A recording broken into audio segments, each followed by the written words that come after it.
నిర్గమకాండం 3వ అధ్యాయం 1 నుంచి 3 వచనాలు నేను చదువుతాను.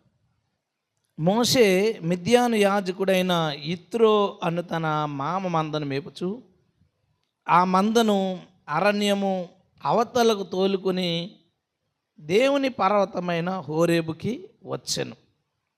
అరణ్య అవతలు తీసుకెళ్ళిపోయాడు. హోరేబు దగ్గరికి వచ్చాడు. ఒక పొద నడిమిని అగ్ని జ్వాలలో యెహోవా దూత అతనికి ప్రత్యక్షమాయను. అతడు చూసినప్పుడు అగ్ని వలన ఆ పొద మండుచుండెను కానీ పొద కాలిపోలేదు. అప్పుడు మోషే, ఆ పొద ఎలా కాలిపోలేదో నేను ఆ తట్టు వెళ్ళి ఈ గొప్ప వింత చూచెదను అనుకున్నాడట. అసలు ఇతను ఫరో దగ్గర ఉన్నాడు. అక్కడ హత్య జరిగింది, చంపాడు, పారిపోయి ఇశ్రాయేల్ గురించి ఆలోచన లేదు, ఇక వదిలేశాడు. ఆ థాట్ లేదు. 40 సంవత్సరాలు అయిపోయింది. పిల్లల్ని ఇశ్రాయేల్గా పెంచలేదు, సున్నతి కూడా చేయలేదు వాళ్ళకి. ఇక మామగారు ఇళ్ళకి వెళ్ళి ఇంకా అక్కడ వాళ్ళతో కలిసిపోయి గొర్రెలు మేపుకుంటున్నాడు. అసలు రాజు తర్వాత రాజు అంతటోడు పారిపోయాడు కాబట్టి గొర్రెలు మేపుకుంటున్నాడు. అరణ్యం దాటుకుని ఇటు వచ్చాడు. వచ్చి అక్కడ హోరేబు పర్వతం దగ్గరికి ఆ మందను మేపుతుంటే ఒక వింత చూశాడు. ఒక పొద ఉంది, ఆ పొద తగలబడుతుంది, కానీ లోపల ఆకులు కానీ కొమ్మలు కానీ ఏమీ మాడలేదు. అది ఎలాగుందో అలాగే ఉంది, కానీ మంట మాత్రం మండుతుంది. ఆశ్చర్యంగా ఉంటుంది. అది ఇక ఏదైనా ఏ గ్రాఫిక్స్లో చేసుకోవాలి తప్ప మనం వాస్తవానికి అది ఇంపాసిబుల్. మంట మండిందంటే ఏదైనా కాలిపోతుంది. అది కాలిపోట్ల. మోషే దాన్ని చూసి ఈ గొప్ప వింత ఏంటో చూద్దామని వెళ్ళాడట. ఆ మాట నన్ను పట్టుకుంది ఈరోజు. గొప్ప వింత, ఒక వింత. దేవుడు అక్కడ ఒక వింత చేశాడు. అయితే ఆ వింత గురించి ఇక బైబిల్లో ఎక్కడెక్కడ దేవుడు కొన్ని వింతలు గురించి మాట్లాడాడు, వాటి గురించి మనం ఈరోజు మాట్లాడుకోబోతున్నాం. అయితే దాంట్లోకి వెళ్ళే ముందు ఒక విషయం నేను మీకు చెప్పాలి. దేవుని ఏర్పాటులో ఒక వ్యక్తి ఉంటే, దేవుని పిలుపులో ఒక వ్యక్తి ఉంటే, అతడు ఎంత దూరం పారిపోయినా దేవుడు ఒకరోజు అతన్ని దర్శిస్తాడు. దేవుడు తన పని చేయించుకుంటాడు. దేవునికి స్తోత్రం. చాలా దూరం పారిపోయాడు, చాలా సంవత్సరాలు పారిపోయాడు, కానీ మరలా వచ్చి అదే పనిని సంపూర్తి చేశాడు. హల్లెలూయా. ఎందుకు అంటే దైవ దర్శనం కలిగింది. దేవుడు తనతో మాట్లాడాడు.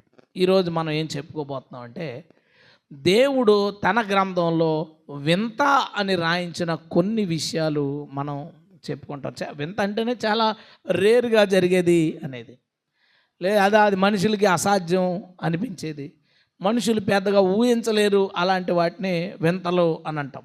జనరల్గా భూమి మీద చాలా వాటిని వింత అని అంటాం. చిన్న కుర్రాడు కారు పట్టుకుని లాగేసాడంటే అది వింత అని అనుకుంటాం. తోసినప్పుడు అది వింత అనుకుంటాం. వండర్ బాయ్స్ అంటాం. దేవుడు వింత అంటే ఆ రేంజ్ వేరే ఉంటుంది. మనుషులు ఒక వింత అన్నారంటే ఆ రేంజ్ వేరే ఉంటుంది. దేవుడే వింత అన్నాడంటే అది ఇంకా పెద్ద రేంజ్లో ఉంటుంది. సో దేవుడు వింత అని చెప్పిన వింతైన విషయాలు అవి కేవలం ఏదో వింతలు చెప్పుకున్నట్టు కాకుండా వాటి ద్వారా దేవుడు మనకేం చెప్పాలనుకుంటున్నాడు, మనకేం తెలియజేయాలనుకుంటున్నాడు, వాటన్నిటి గురించి తెలుసుకోవడానికి ప్రయత్నం చేద్దాం. దేవుడు ఈ విధంగా మనతో ఈరోజు మాట్లాడునుగాక. ఆమెన్. హల్లెలూయా. రైట్. మోషే ఆ పొదను చూశాడు. చూసి చాలా గొప్ప వింత అని అన్నాడండి. గొప్ప వింత. ఎందుకు గొప్ప వింత? సడన్గా నాకు చంద్రబాబు నాయుడు గారు ఫోన్ చేశారనుకోండి, వింత కదా? వింత కాకపోవడం ఏంటి? మోడీ ఫోన్ చేస్తే వింత కాదా? ట్రంప్ ఫోన్ చేసి hi Peter how are you అన్నాడు అనుకో, నేను చెప్పిన ఎవడో నమ్మడు. అరే నాకు ట్రంప్ ఫోన్ చేశాడంటే అన్న ఇన్ని రోజులు నువ్వు నిజం చెప్పి ఉండొచ్చు, కానీ ఇది మాత్రం మేము నమ్మలేమంట. మరి దేవుడు మాట్లాడితే, మనిషితో దేవుడు మాట్లాడితే వింత కదా? మనిషితో ఒక అధికారి మాట్లాడితే, మనిషితో ఒక ప్రజాప్రతినిధి మాట్లాడితే, మనిషితో ఒక సినిమా హీరో మాట్లాడితే అది వింత అయితే, దేవుడు మనిషితో మాట్లాడడం వింత కదా, గొప్ప వింతది. హల్లెలూయా. మన జీవితాల్లో గొప్ప వింతలు చేస్తున్నాడు దేవుడు. అందులో రెగ్యులర్గా చేసేది ఏంటో తెలుసా? దేవుడు మనతో మాట్లాడుట. హల్లెలూయా. మనం ఇంకా ఏదో చూస్తున్నాం, ఇంకా ఏదో వింత జరగాలి మనకి. ప్రభా అది ఎప్పుడు జరుగుతుందో నాకు చెప్పచ్చు కదా. నీకు చెప్పడమే వింతరా బాబు. అసలు నీతో మాట్లాడడం అనేదే వింత. దేవుడు నీతో మాట్లాడడం అనేదే గొప్ప వింత. అక్కడ ఏం జరిగిందంటే, ఒక పొద ఉంది అడవిలో. ఒక పొద ఎందుకు పనిచేస్తుంది? ఎవడికి ఉపయోగం అది? అదొక చెట్టు అయితే ఎవరికన్నా ఉపయోగపడుతుంది, దాంట్లో కర్రన్నా ఉపయోగపడుతుంది. అదొక ఫ్రూట్స్ సంబంధించింది అయితే పళ్ళన్నా ఉపయోగపడుతుంది. పొద ఎవరికే పని చేయదు. అలా ఎవరికి పని చేయని ఒక మనిషితో దహించు అగ్ని అయిన దేవుడు ఆ మనిషిని ఆవరించి ఆ వ్యక్తితో మాట్లాడుట లేదా ఆ వ్యక్తిని కలుసుకొనుట అని ఉన్నదే, అదే గొప్ప వింత. దేవునికి స్తోత్రం. మనం చచ్చిపోయామా దేవుడు మనతో మాట్లాడితే? చచ్చిపోలే.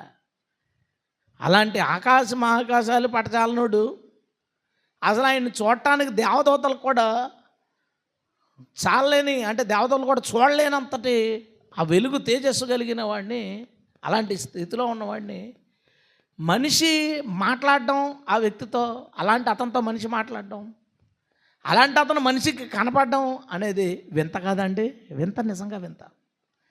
మనం ఎలా ఉంటుందంటే, స్టార్టింగ్లో ఎక్సైట్ అవుతాం. దేవుడు మనతో మాట్లాడిన ఫస్ట్ టైము, దేవుడు నాతో మాట్లాడాడు అనుకుంటాం. దేవునికి స్తోత్రం.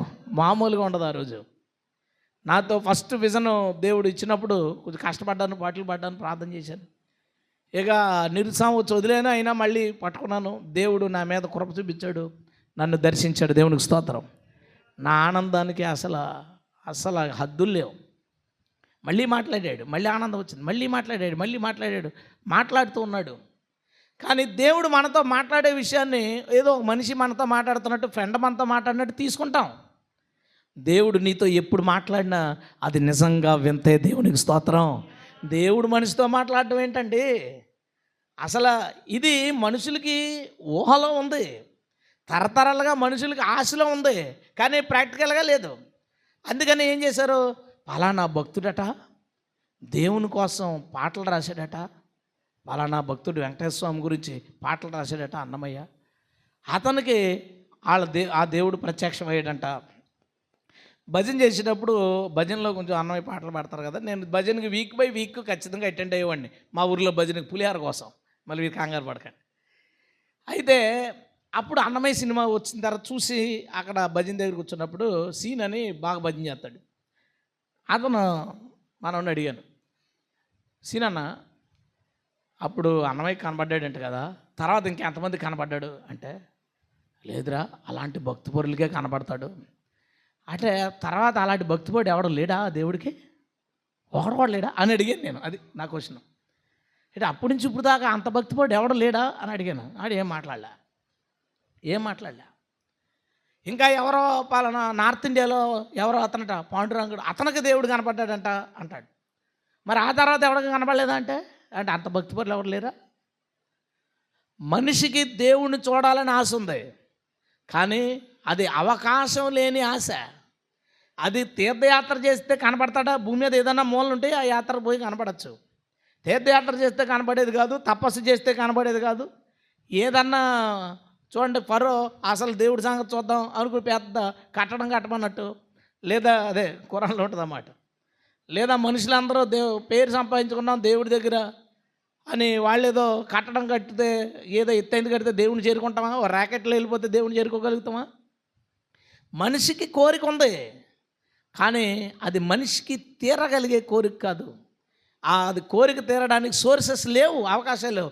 అందుకని ఏమంటారంటే, మా తాతయ్య చూసేటట అంటాం, మా ముత్తాత చూసేటట అంటాం, ఆ తాత ఎవరు ఉన్నారట 500 సంవత్సరాల క్రితం అతను చూసేటట అని చెప్పుకుంటాం. ఎందుకంటే మనిషి దేవుణ్ణి చూడలేకపోయాడు కాబట్టి, అది అంతటి వింత కాబట్టి.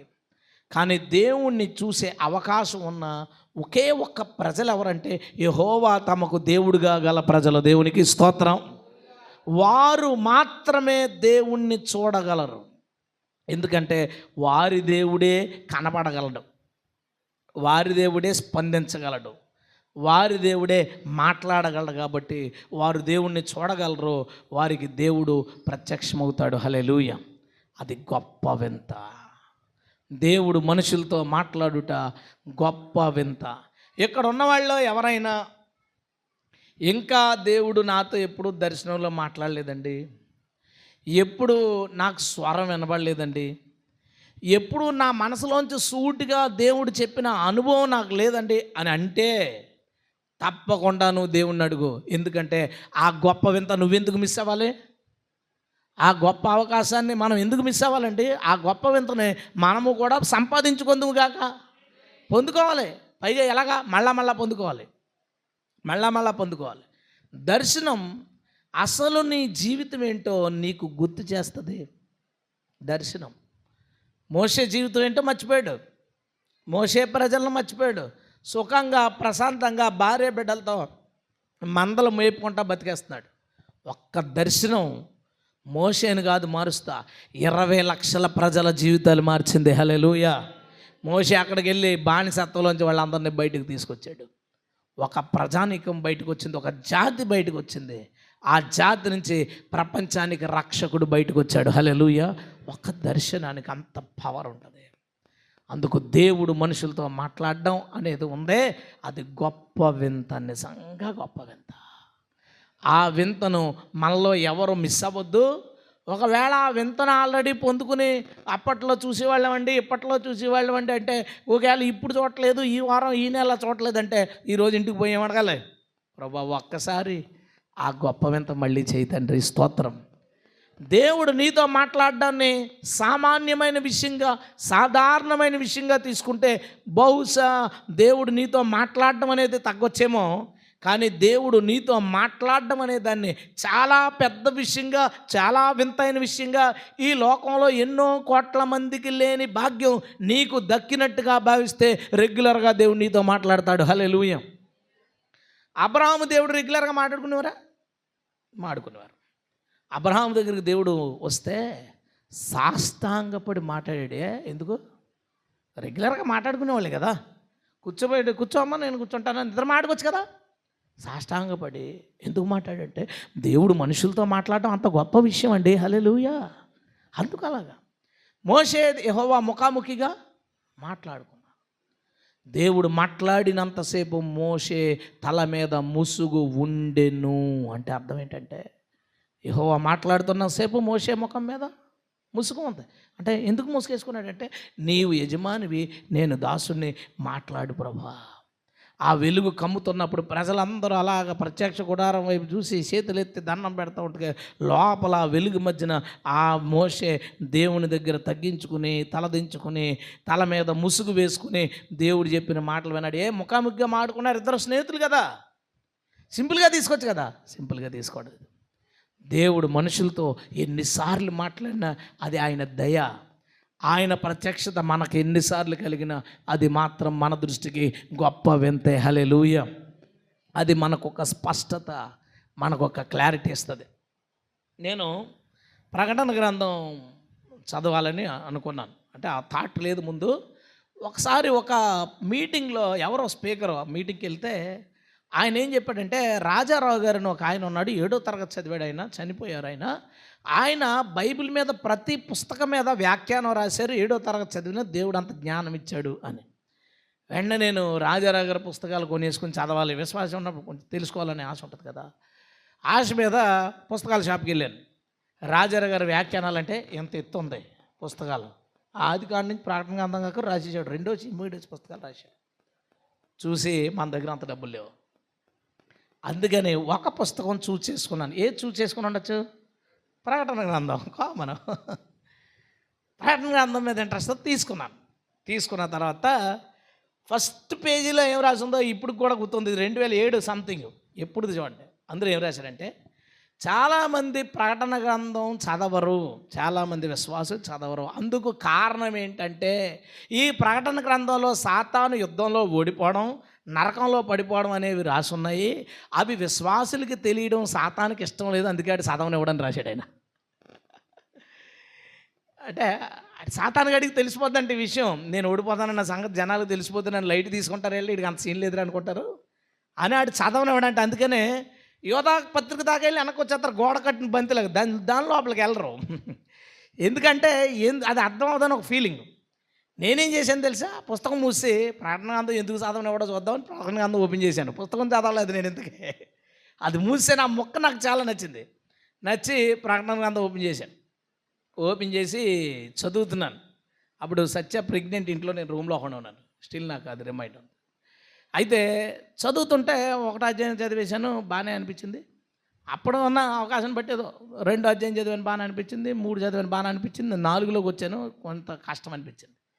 అంటే ఆ చెప్పిన లొకేషను, ఆ లైటింగు, ఆ సింహాసనం, ఆ జీవులు నాకు అర్థమయ్యేవి కాదు. సర్లే అని కష్టంగా 5వ అధ్యాయంలోకి వెళ్ళాను. అయిపోయింది ఇంకా నాకు సీను. 5వ అధ్యాయంలోకి వెళ్తే ఆ పెద్దలు చేత్తో ఏదో పట్టుకున్నారన్నాడు. అది ఏంటో మనకు తెలియదు. అవి ఏంటో అర్థం అలా. నేను ఏంటి అర్థం అవ్వట్లేదు అని అలా చదువుతూ పుస్తకం మీద పడుకుండిపోగానే ఒక పెద్ద లోకం ఓపెన్ అయింది.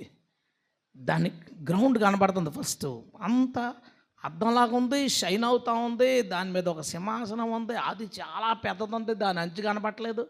ఆ సింహాసనం అంతా లైటింగ్తో ఉన్నా సరే అందులో ఉన్న సింహాసనం కనపడిపోతుంది. అక్కడ ఉన్న జీవులు కనపడుతున్నారు, తిరుగుతున్నారు, వీళ్ళందరూ ఆరాధన చేస్తున్నారు. పెద్దలు మొత్తం అంతా చాలాసేపు చూసి టక్మని లేచాను. లేచిన తర్వాత మళ్ళీ 4వ అధ్యాయం చదువుతుంటే నాకు అర్థం అవడం మొదలెట్టింది. దేవుని స్తోత్రం.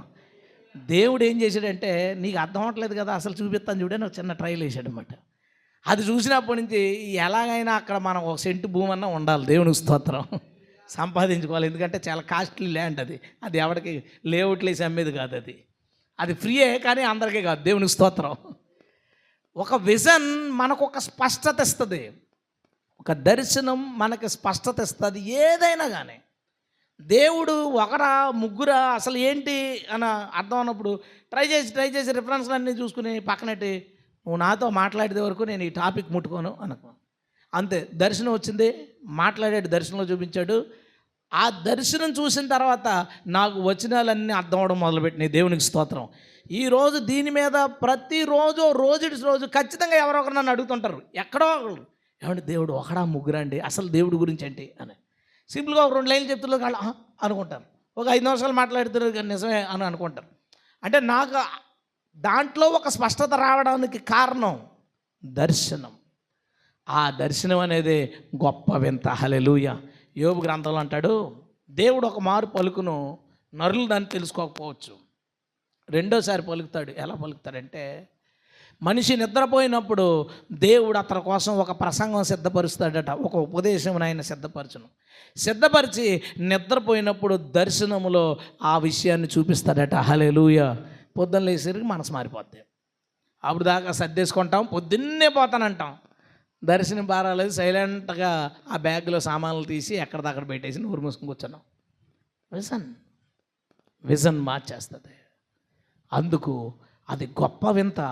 ఆ గొప్ప వింత మనందరి జీవితాల్లో రెగ్యులర్గా జరుగునుగాక. అది జరగాలని కోరుకోండి, ఆశపడండి. దేవా నువ్వు నాతో మళ్ళీ మాట్లాడు, ఆ వింత ఇంకోసారి చెయ్యి, ఆ వింత ఇంకోసారి చెయ్యి. మనలాంటి వాళ్ళకి వాళ్ళ దర్శనాలు చెప్తుంటే సింపుల్గా తీసుకుంటాం. సింపుల్గా తీసుకోలేదు భక్తులు సింపుల్గా తీసుకోలేదు. దావీదు ఎంత కనెక్షన్ ఉన్నవాడు దేవుడితో, దేవుడు ఎంత కనెక్షన్ ఉంటుంది దావీదుతో. కానీ దావీదు దేవుడి దగ్గరికి వెళ్ళినప్పుడు సన్నిధిలో కింద కూర్చొని నీ దాసుణ్ణి, ఎందుకంటే దేవుడు తనతో మాట్లాడడం అనేది ఎప్పుడు గొప్ప వింత. దేవునికి స్తోత్రం. సో బైబిల్లో ఒక వింత చూసాం. అది ఏంటంటే దేవుడు మనుషులతో మాట్లాడుతూ ఉండడం. హల్లెలూయా.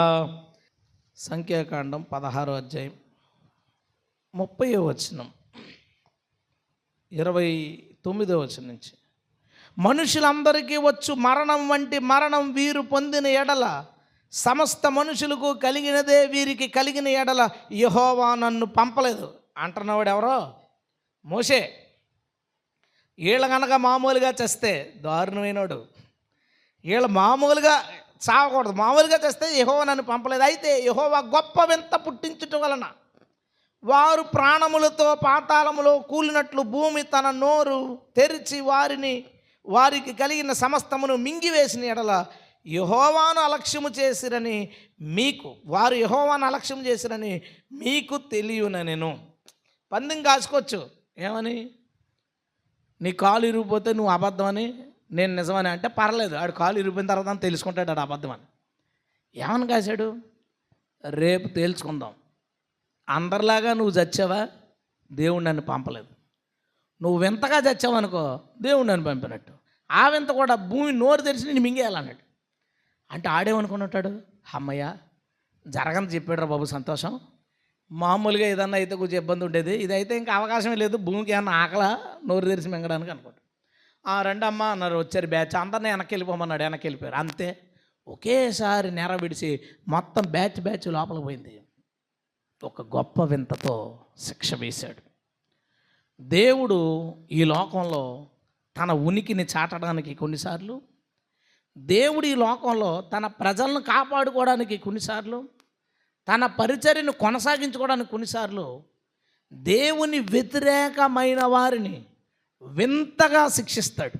ఆ శిక్ష కూడా ఒక వింతే, అది మనం ఇక్కడ చూసాం. ఆ శిక్ష కూడా ఒక వింతే. అయితే మనమేమని ప్రార్థన చేయాలంటే, అలాంటి వింతైన శిక్షలు మాకు రాకూడదు ప్రభు అని ప్రార్థన చేయాలి. దేవుని స్తోత్రం. దేవుడు మనల్ని ఏదో జ్వరం వచ్చింది అనుకోండి, మనకి మామూలుగా జ్వరం వచ్చింది అనుకుంటారు విశ్వాసులు. ఆ దెబ్బ నాకే తెలుసు కాబట్టి పర్లేదు, కామప్ అయిపోవచ్చు. ఓన్లీ భర్త కొట్టాడు, తోటికోళ్ళు ఎవరు నవ్వరు, ఎవరికి తెలియదు ఆ విషయం.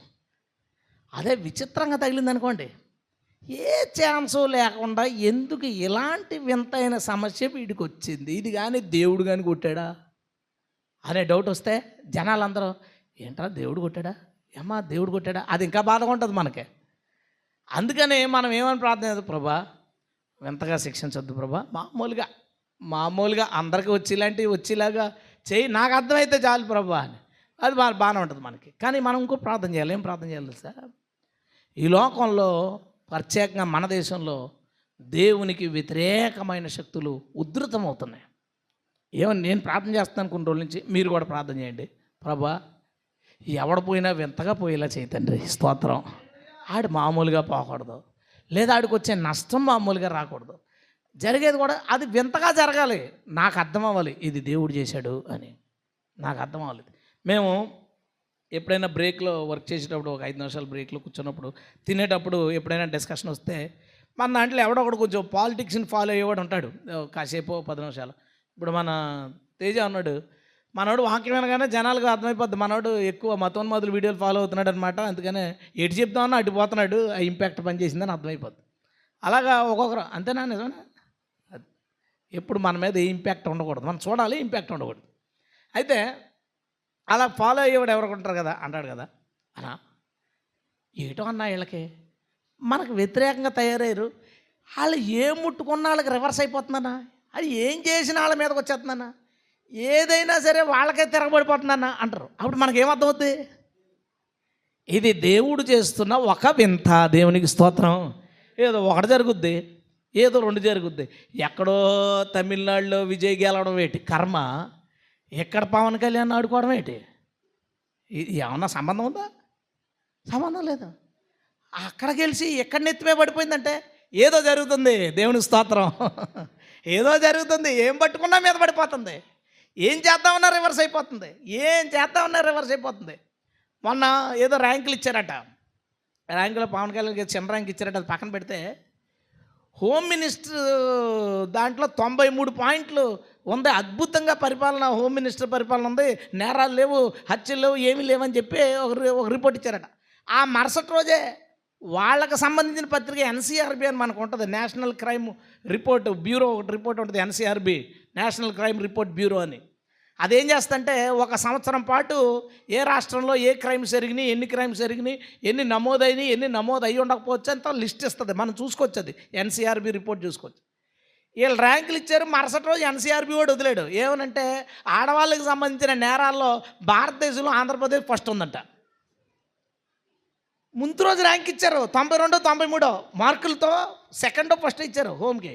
ఏమైందో తెలుసా, మరుసటి రోజు భారతదేశంలో ఆంధ్రప్రదేశ్ వరస్ట్ అని వచ్చేసింది. నువ్వు ఏం చేస్తే వెంటనే ఎందుకు దెబ్బపడిపోతుంది అంటే ఏదో జరుగుతుంది, స్తోత్రం.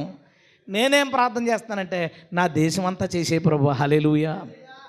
అన్నీ వింతగానే జరగాల, అన్నీ వింతగానే వింటుంటాం కదా. కాకినాడలో నేను చెప్పాను ఒకసారి, ఒక క్రిస్మస్కి వెళ్తే ఆ పాస్టర్ గారు సాక్ష్యం చెప్తున్నారు కూర్చోబెట్టి భోజనం చేసినప్పుడు. ఈ చర్చి పడగొట్టేద్దామని ఆ వీధిలో 2 ఇళ్ళు అవతల ఉన్నవాడు ఎప్పటి నుంచో గొడవపడి మొత్తానికి ముందు రోజు రాత్రి వచ్చి ఊళ్ళందరినీ తీసుకొచ్చి పెద్ద గొడవ చేసి రేపు పొద్దున్న 5 గంటలకు వచ్చి దీన్ని పడగొట్టేస్తాం, నువ్వు సామాన్లు ఏమైనా ఉంటే తీసుకెళ్ళి ఎక్కడికైనా పారిపో, దీన్ని మాత్రం పడగొట్టి తీరుతామని ఊరందరూ కలిపి వార్నింగ్ ఇచ్చి వెళ్ళిపోయారు. ఏం సామాన్లు సర్దాం ఏం తొద్దాం, కోల దోసేస్తే దీంతోనే పోదాం లోపల ప్రార్థన చేసుకున్నారు, పడుకున్నారు. పొద్దునకి ఎవడో రాలేదు. ఎందుకు రాలేదని బయటకు వెళ్తారికి పాపం ఇక్కడ గొడవ అంతా పెట్టేసి వెళ్ళి అక్కడ పెరుగానం తినేసి కుర్చీలో కూర్చొని చచ్చిపోయాడు. మరుసటి రోజు చచ్చిపోవచ్చు కదా, ఒకరోజు ఆగి చచ్చిపోవచ్చు కదా. ఒకరోజు ఆగి చచ్చిపోతే చచ్చి పడిపోను. అందుకన్నాడు ఎప్పుడు చచ్చిపోవాలో అప్పుడే పెరుగానంతో చచ్చిపోయాడు. ఏం చేస్తాం? మోషే ఏమన్నాడు? నువ్వు వింతగా చచ్చిపోకపోతే నన్ను దేవుడు పంపలేదు అన్నాడు. ఈ లోకంలో ఎక్కడ జరగాలని అనుకుంటున్నాం జరుగుతున్నాయి చిన్నయే. ప్రపంచంలో అన్ని దేశాల్లో దేవునికి విరోధులు వింతగానే పోయారండి. దేవునికి స్తోత్రం. వింతగా పోయారు. కుర్చీలో కూర్చున్నాడండి హేరోదు కొత్త బట్టలు వేసుకుని. వాళ్ళందరూ దేవుళ్ళ మాట్లాడుతున్నాడు ఏంటంటే మరి ఏంటనుకుంటున్నావు మనం అన్నవాడు దబ్బని పడిపోతే రాజుగారు పడిపోయేట లేపిసరికి నోట్లోంచి పురుగులు వచ్చేస్తున్నాయి, కడుపులో నొప్పి అంటున్నాడు. అంటే చరిత్ర చదివితే బైబిల్ ఏంటంటే పురుగులు పడి చచ్చను అని ఉంది.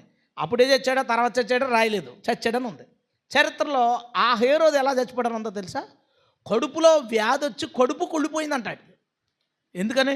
రోడ్డు మీద మసాలా వస్తువులు తింటాడా మహారాజు? పాడైపోయిన పాసి వస్తువులు తింటాడా మహారాజు? కడుపు ఎందుకు కుళ్ళిపోయింది ఆడికి? కడుపు కుళ్ళిపోయి 3 రోజులు 4 రోజులు మంచం మీద పడి తీవ్రమైన వేదన గురి అయిపోయి పురుగులతో చచ్చిపోయాడంట. ఇంతకీ సడన్గా రాజుగారికి ఏమైందిరా అంటే ఆ సింహాసనం పక్కన దేవదూత ఇలా నుంచుని ఉన్నాడు. నుంచుని చూస్తున్నాడు. వీడు ఎక్స్ట్రా చూశాడు. ఓ జలక ఇచ్చాడు టప్ అని, అంతే. నోట్లోకి పురుగులు వచ్చినాయి, చచ్చిపోయాడు. ఎంతగా చచ్చిపోయాడు. ఆడు ఎందుకు ఎంతగా చచ్చిపోయాడు అంటే యాకోబుని చంపేశాడు, పేతురుని చంపేద్దాం అనుకున్నాడు, ఇంకా శిష్యులను చాలామందిని చంపేద్దాం అనుకున్నాడు. దేవుడు అనుకున్నాడు ఏమిటంటే నేను వీడిని వింతగా చంపకపోతే అపోస్తులు నేను పంపినట్టు కాదనుకున్నాడు అనమాట. దేవుని స్తోత్రం. అలా దేవుడు అనుకున్నాడో ఏ పేతురులాంటాడో ప్రార్థన చేశాడో ఆ జైల్లో కూర్చున్నప్పుడు, ప్రభువా ఈ హేరోదుగాడు వింతగా చావకపోతే నన్ను నువ్వు పంపినట్టు కాదని అనుకుని ఉంటాడు, పడుకుని ఉంటాడు, అంతే, చచ్చిపోయాడు. దేవుడు తన ప్రజల కొరకు, తన సంఘము కొరకు, ఈ సమాజం కొరకు, ఈ సమాజ శ్రేయస్సు కొరకు దేవుడు ఖచ్చితంగా వింత శిక్షలు విధిస్తాడు, విధించునుగాక. దైవ భయం ఈ లోకానికి కలుగునుగాక, కలగాలంతే. దైవ భయం కలగాలి. అమెరికాలో ప్రార్థనలు ఉండేవి కాదు, పట్టించుకునేవారు కాదు దేవుణ్ణి. లాస్ ఏంజల్స్ తగలడిపోయింది, ప్రార్థనలు మొదలెట్టారు. చిన్నదే వచ్చి దడ కలిపింది అంతే. ఎవడు ఇంట్లోంచి కారు పట్టుకెళ్ళడానికి లేదు, వస్తువు పట్టుకెళ్ళలేదు, ఫోన్ పట్టుకెళ్ళలేదు, మొత్తం బూడిదైపోయిన జనాలు అందరూ చూశారు అలాగంతే, ఏమీ లేదు. ఇంక చూడండి అక్కడ ప్రసంగికులు, దేవుడు ఉగ్రత వచ్చింది, లేకపోతే ఇంత టెక్నాలజీ ఉండి, ఇంత సైన్స్ ఉండి, ఇంత మన ప్రపంచ అగ్రదేశం అయ్యి ఒక పెద్ద ప్రాంతం కాలిపోతుంటే ఏమి చేయకుండా ఎందుకు ఉండిపోయేసరికి జనాలు ప్రార్థన చేయడం మొదలుపెట్టారు. ఈ ప్రపంచాన్ని ఉలిక్కిపరిచి లేపడానికి దేవుడు వింతైన శిక్షలు ఈ ప్రపంచం మీదకి పంపిస్తాడు. దేవునికి స్తోత్రం, హల్లెలూయా. దేవుడు మాట్లాడడమో వింతే, దేవుడు మనిషితో పోట్లాడడమో వింతే, దేవుడు మనిషి మీద ఒక శిక్ష వేయడం కూడా వింత ఉన్నది. దేవునికి మహిమ, హల్లెలూయా. 3వ విషయం చూద్దామండి. అండ్ మనందరం ఏం ప్రార్థన చేసుకోవాలి? ఇలాంటి శిక్షలు మాకు వద్దు ప్రభా. కొన్ని విచిత్రాలు జరుగుతుంటే మనకు కూడా ఒక పాడు పని చేద్దాం అనుకుంటాం, కరెక్ట్గా ఓ మనిషి వస్తాడు, ఈ టైంకి ఎందుకు వచ్చాడు అనుకుంటాం. ఆ టైంకి ఎందుకు వచ్చాడు? దేవుడు ఒక వింత కార్యం చేసి నోరు మోయించాడు మనల్ని. మన జీవితంలో ఇలాంటివి చేస్తాడు. అయితే శిక్షలు మాత్రం అలాంటివి కలగకూడదని మనం ప్రార్థన చేసుకుందాం. కీర్తనల గ్రంథం 71:6 గర్భవాసినైనది మొదలుకొని నీవే నాకు ప్రాపకుడవై ఉంటివి, తల్లి గర్భము నుండి నన్ను ఉద్భవింపజేసిన వాడవు నీవే, నిన్ను గూర్చి నేను నిత్యము స్తుతిగానము చేసేదను. నేను అనేకులకు ఒక వింతగా ఉన్నాను అన్నాడు. అతని సెన్స్ ఇంకొకటి కావచ్చు, కానీ మనిషి మాత్రం వింతగా ఉన్నాడట. ఏమని చెప్పుకొచ్చాడంటే, బాల్యం నుంచి నాకు ప్రాపకుడు నువ్వే, నాకు తోడుగా ఉన్నవాడి సహాయకుడు నువ్వే, తల్లి గర్భము నుండి నన్ను బయటకు రప్పించిన వాడు నువ్వే అంటాడు.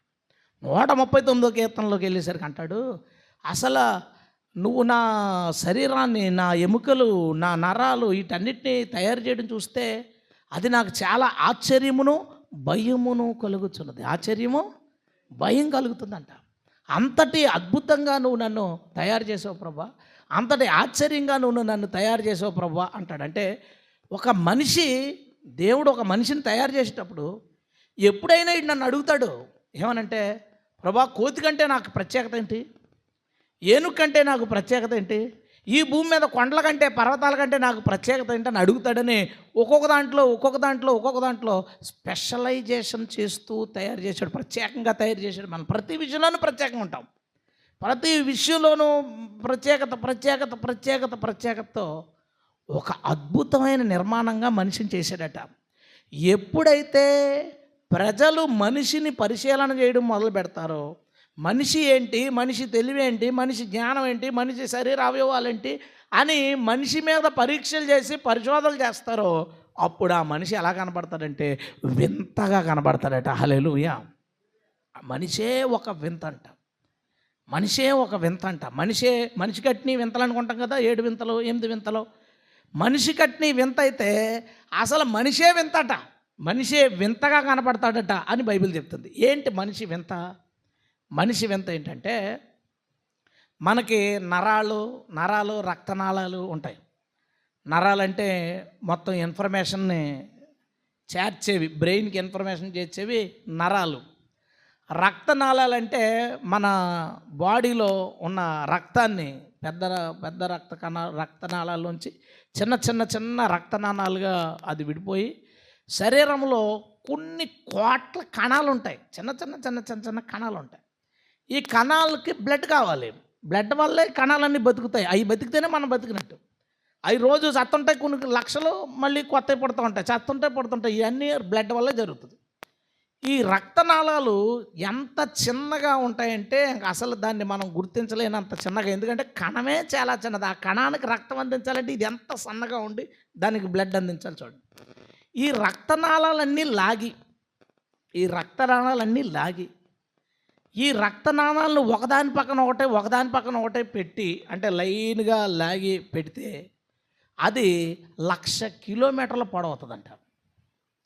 ఎన్ని కిలోమీటర్లు అంటే భూమి చుట్టూ 2 రౌండ్లు వేయచ్చంట. భూమి 48,000 చిల్లర కిలోమీటర్లు ఎంత దాని సరౌండ్.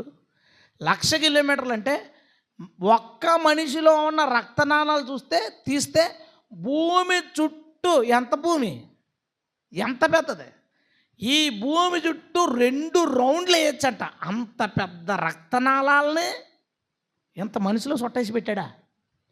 మనం అంటాం అగ్గిపెట్టెలో సీరెట్టాడు, అగ్గిపెట్టెలో సీరెట్టడం అంత గొప్పే మంచిదే. కానీ మనిషి బాడీలో భూమి చుట్టూరు 2 రౌండ్లు వేసే దారం మనిషిలో పెట్టేశాడు దేవుడు. దేవుని స్తోత్రం. ఇదేమందాం, దీన్నేమందాం చూడండి, ఎంత ఆశ్చర్యం. డిఎన్ఏ తెలుసు కదా, మనిషికి సంబంధించిన ఇన్ఫర్మేషన్ అంతా దాంట్లో ఉంటుంది. అది తల వెంట్రుకలో ఉంటుంది, గోరులో ఉంటుంది, బ్లడ్లో ఉంటుంది, చర్మ కణాల్లో, ప్రతి దాంట్లో డిఎన్ఏ ఉంటుంది. అంటే ఒక మనిషి యొక్క ఐడెంటిటీ ఆ మనిషికి సంబంధించిన ప్రతి కణంలోనూ ఉంటుంది. ఆ డిఎన్ఏ మీరు చూసుంటారు కదా, నిర్మాణం ఇలాగుండి ఇలా ఉంటుంది కదా, ఇలా ఉండి ఆ ఇలా ఉన్న నిర్మాణం తీగలు ఉన్నాయి కదా, అది చాలా చిన్నగా ఉంటుంది. తల వెంట్రుకలో డిఎన్ఏ దొరికిందంటే అది తల వెంట్రుక కంటే బాగా చిన్నది ఉంటుందనే కదా. తల వెంట్రుక ముక్కలో కూడా డిఎన్ఏలు ఉంటాయి. అంటే ఆ ఇలా ఉన్న వాటన్నిటినీ సాగదీసి దాని కనుక ఒక లైన్ చేస్తే అంట, సూర్యుడి నుంచి 9వ గ్రహం ఉందా కదా ఫ్లూటోకి అంటుకుని మళ్ళీ సూర్యుడి దగ్గరికి వద్దట. సూర్యుడి నుంచి ఫ్లూటోకి అంటుకుని ఫ్లూటో నుంచి 9వ గ్రహం అయిన ఫ్లూటో దగ్గర నుంచి మళ్ళీ సూర్యుడి దగ్గరికి వద్దంట. అంటే కొన్ని లక్షల కిలోమీటర్లు 2 రౌండ్లు వేస్తుందంట. ఇదంతా ఎక్కడుందంట, ఈ పొడవైన దారం. చెప్పండి మరి మనం వింత కదా. నిన్ను నన్ను తయారు చేసేటప్పుడు దేవుడు బాగా ప్లాన్ చేసి, నేను ఎంత ప్రేమిస్తున్న వాడి గురించి ఎంత సృష్టి చేసినప్పుడు అసలు ఈయన ఎలా సృష్టించాలి అని అనుకుని ఆ వ్యక్తిని ఎంత స్పెషల్గా తయారు చేసాడట. అతనిలో ఉన్న డిఎన్ఏ అంత పొడవు ఉంటుందంట. చూడండి, ఇప్పుడు మనం ఫోటో తీస్తాం కదా, ఆకాశంలో చంద్రుడిని చూసినప్పుడు మనకేమనిపిస్తుంది? అరే భలే ఉంది, చాలా బాగుంది, ఫోటో తీద్దామని కెమెరా ఆన్ చేయగానే బూడిద. ఫోన్లో ఏం చూపించింది? మన కంటికి ఆకాశంలో చంద్రుడు, సూర్యుడు సాయంత్రం ఈవినింగ్ అలా వెళ్ళిపోతున్నప్పుడు, అలా సూర్యుడు అస్తమిస్తున్నప్పుడు లొకేషన్ భలే ఉందని ఫోన్ తీసి ఎలా చూసారు, సూర్యుడు కనపడి ఇందులో ఎక్కడ ఉన్నాడో తెలియదు. చాలా పెద్ద కెమెరా, 200 మెగాపిక్సెల్ కెమెరా, ఉత్తినే, అది నిజమైన మెగాపిక్సెల్స్ కాదు. మన కన్ను దాన్ని అంత క్లియర్గా చూడగలుగుతుంది. బయట కిటికీలోంచి దూరంగా ఒక చెట్టు, దాని మీద ఆకు, దాని మీద డస్ట్ పడితే అది మనకు కనబడుతుంది ఇక్కడి నుంచి, ఆ డస్ట్ కలరు. ఏ కెమెరాలు క్యాచ్ చేయలేని వాటిని మన కళ్ళు క్యాచ్ చేస్తున్నాయి. ఎందుకు అంటే మనిషి కన్ను 570 మెగాపిక్సెల్ కెమెరా. దేవునికి స్తోత్రం. 570 మెగాపిక్సెల్ కెమెరా ఇడిది. ఇది చూడండి, మన కళ్ళని అంటే ఇంకా మనిషి దాన్ని తయారు చేయలేదు, నాకు తెలిసి తయారు చేయలేడు ఆ క్లారిటీ కలిగిన దాన్ని. అందుకే మళ్ళీ దానికి లెన్స్ మనిషి కన్నుగుడ్డు ఎలా ఉంటుందో అలా తయారు చేశారు లెన్స్ని. లెన్స్ అంటే కళ్ళే. అంటే మనిషి ఇంకా ఏ టెక్నాలజీ ద్వారా డెప్త్ తేలేకపోతే కన్ను ఎలాగుందో ఆ కన్ను టెక్నాలజీని వాడుకుని ఆ వ్యక్తి క్లారిటీ తెచ్చుకోవడానికి ప్రయత్నం చేశాడు. మనిషి అనేవాడు 6000 సంవత్సరాల క్రితం పుడితే అప్పుడు 576 మెగాపిక్సెల్ 2 కెమెరాలు మనకి ఇచ్చాడు దేవుడు. దేవుని స్తోత్రం. 576 మెగాపిక్సెల్ 2 కెమెరాలు, డెప్త్ కెమెరాలు లెన్స్తో మనకిచ్చాడు. ఈ ప్రకృతిని చూడడానికి ఎంత ఆశ్చర్యం చూడండి. 1,000,000 రంగులు చూడగలమంట. 1,000,000 రంగులు చూసేలా పెట్టాడంటే 1,000,000 రంగులు ఉన్నాయన్నమాట ఈ భూమి మీద. అంతే కదా, 1,000,000 రంగులు ఉన్నాయన్నమాట ఈ భూమి మీద. అలాంటి కళ్ళు ఇచ్చాడు మనకి దేవుడు. మనల్ని ఎంత వింతగా, ఎంత ఆశ్చర్యంగా చేశాడండి. హల్లెలూయా. లాస్ట్ టైము 2 TB అంటే మెమొరీని కొలిచేటప్పుడు జీబీలు అంటారు కదా, మీరు ఎంబీలు అంటారు. 1000 ఎంబీలు కలిపితే 1 జీబీ అవుతుంది. 1000 జీబీలు కలిపితే 1 టీబీ అవుతుంది. అలాంటిది 2 TB hard disk last time ఎప్పుడో కొందాం అనుకున్నాం. అప్పుడు 12,000 13,000 ఉంది.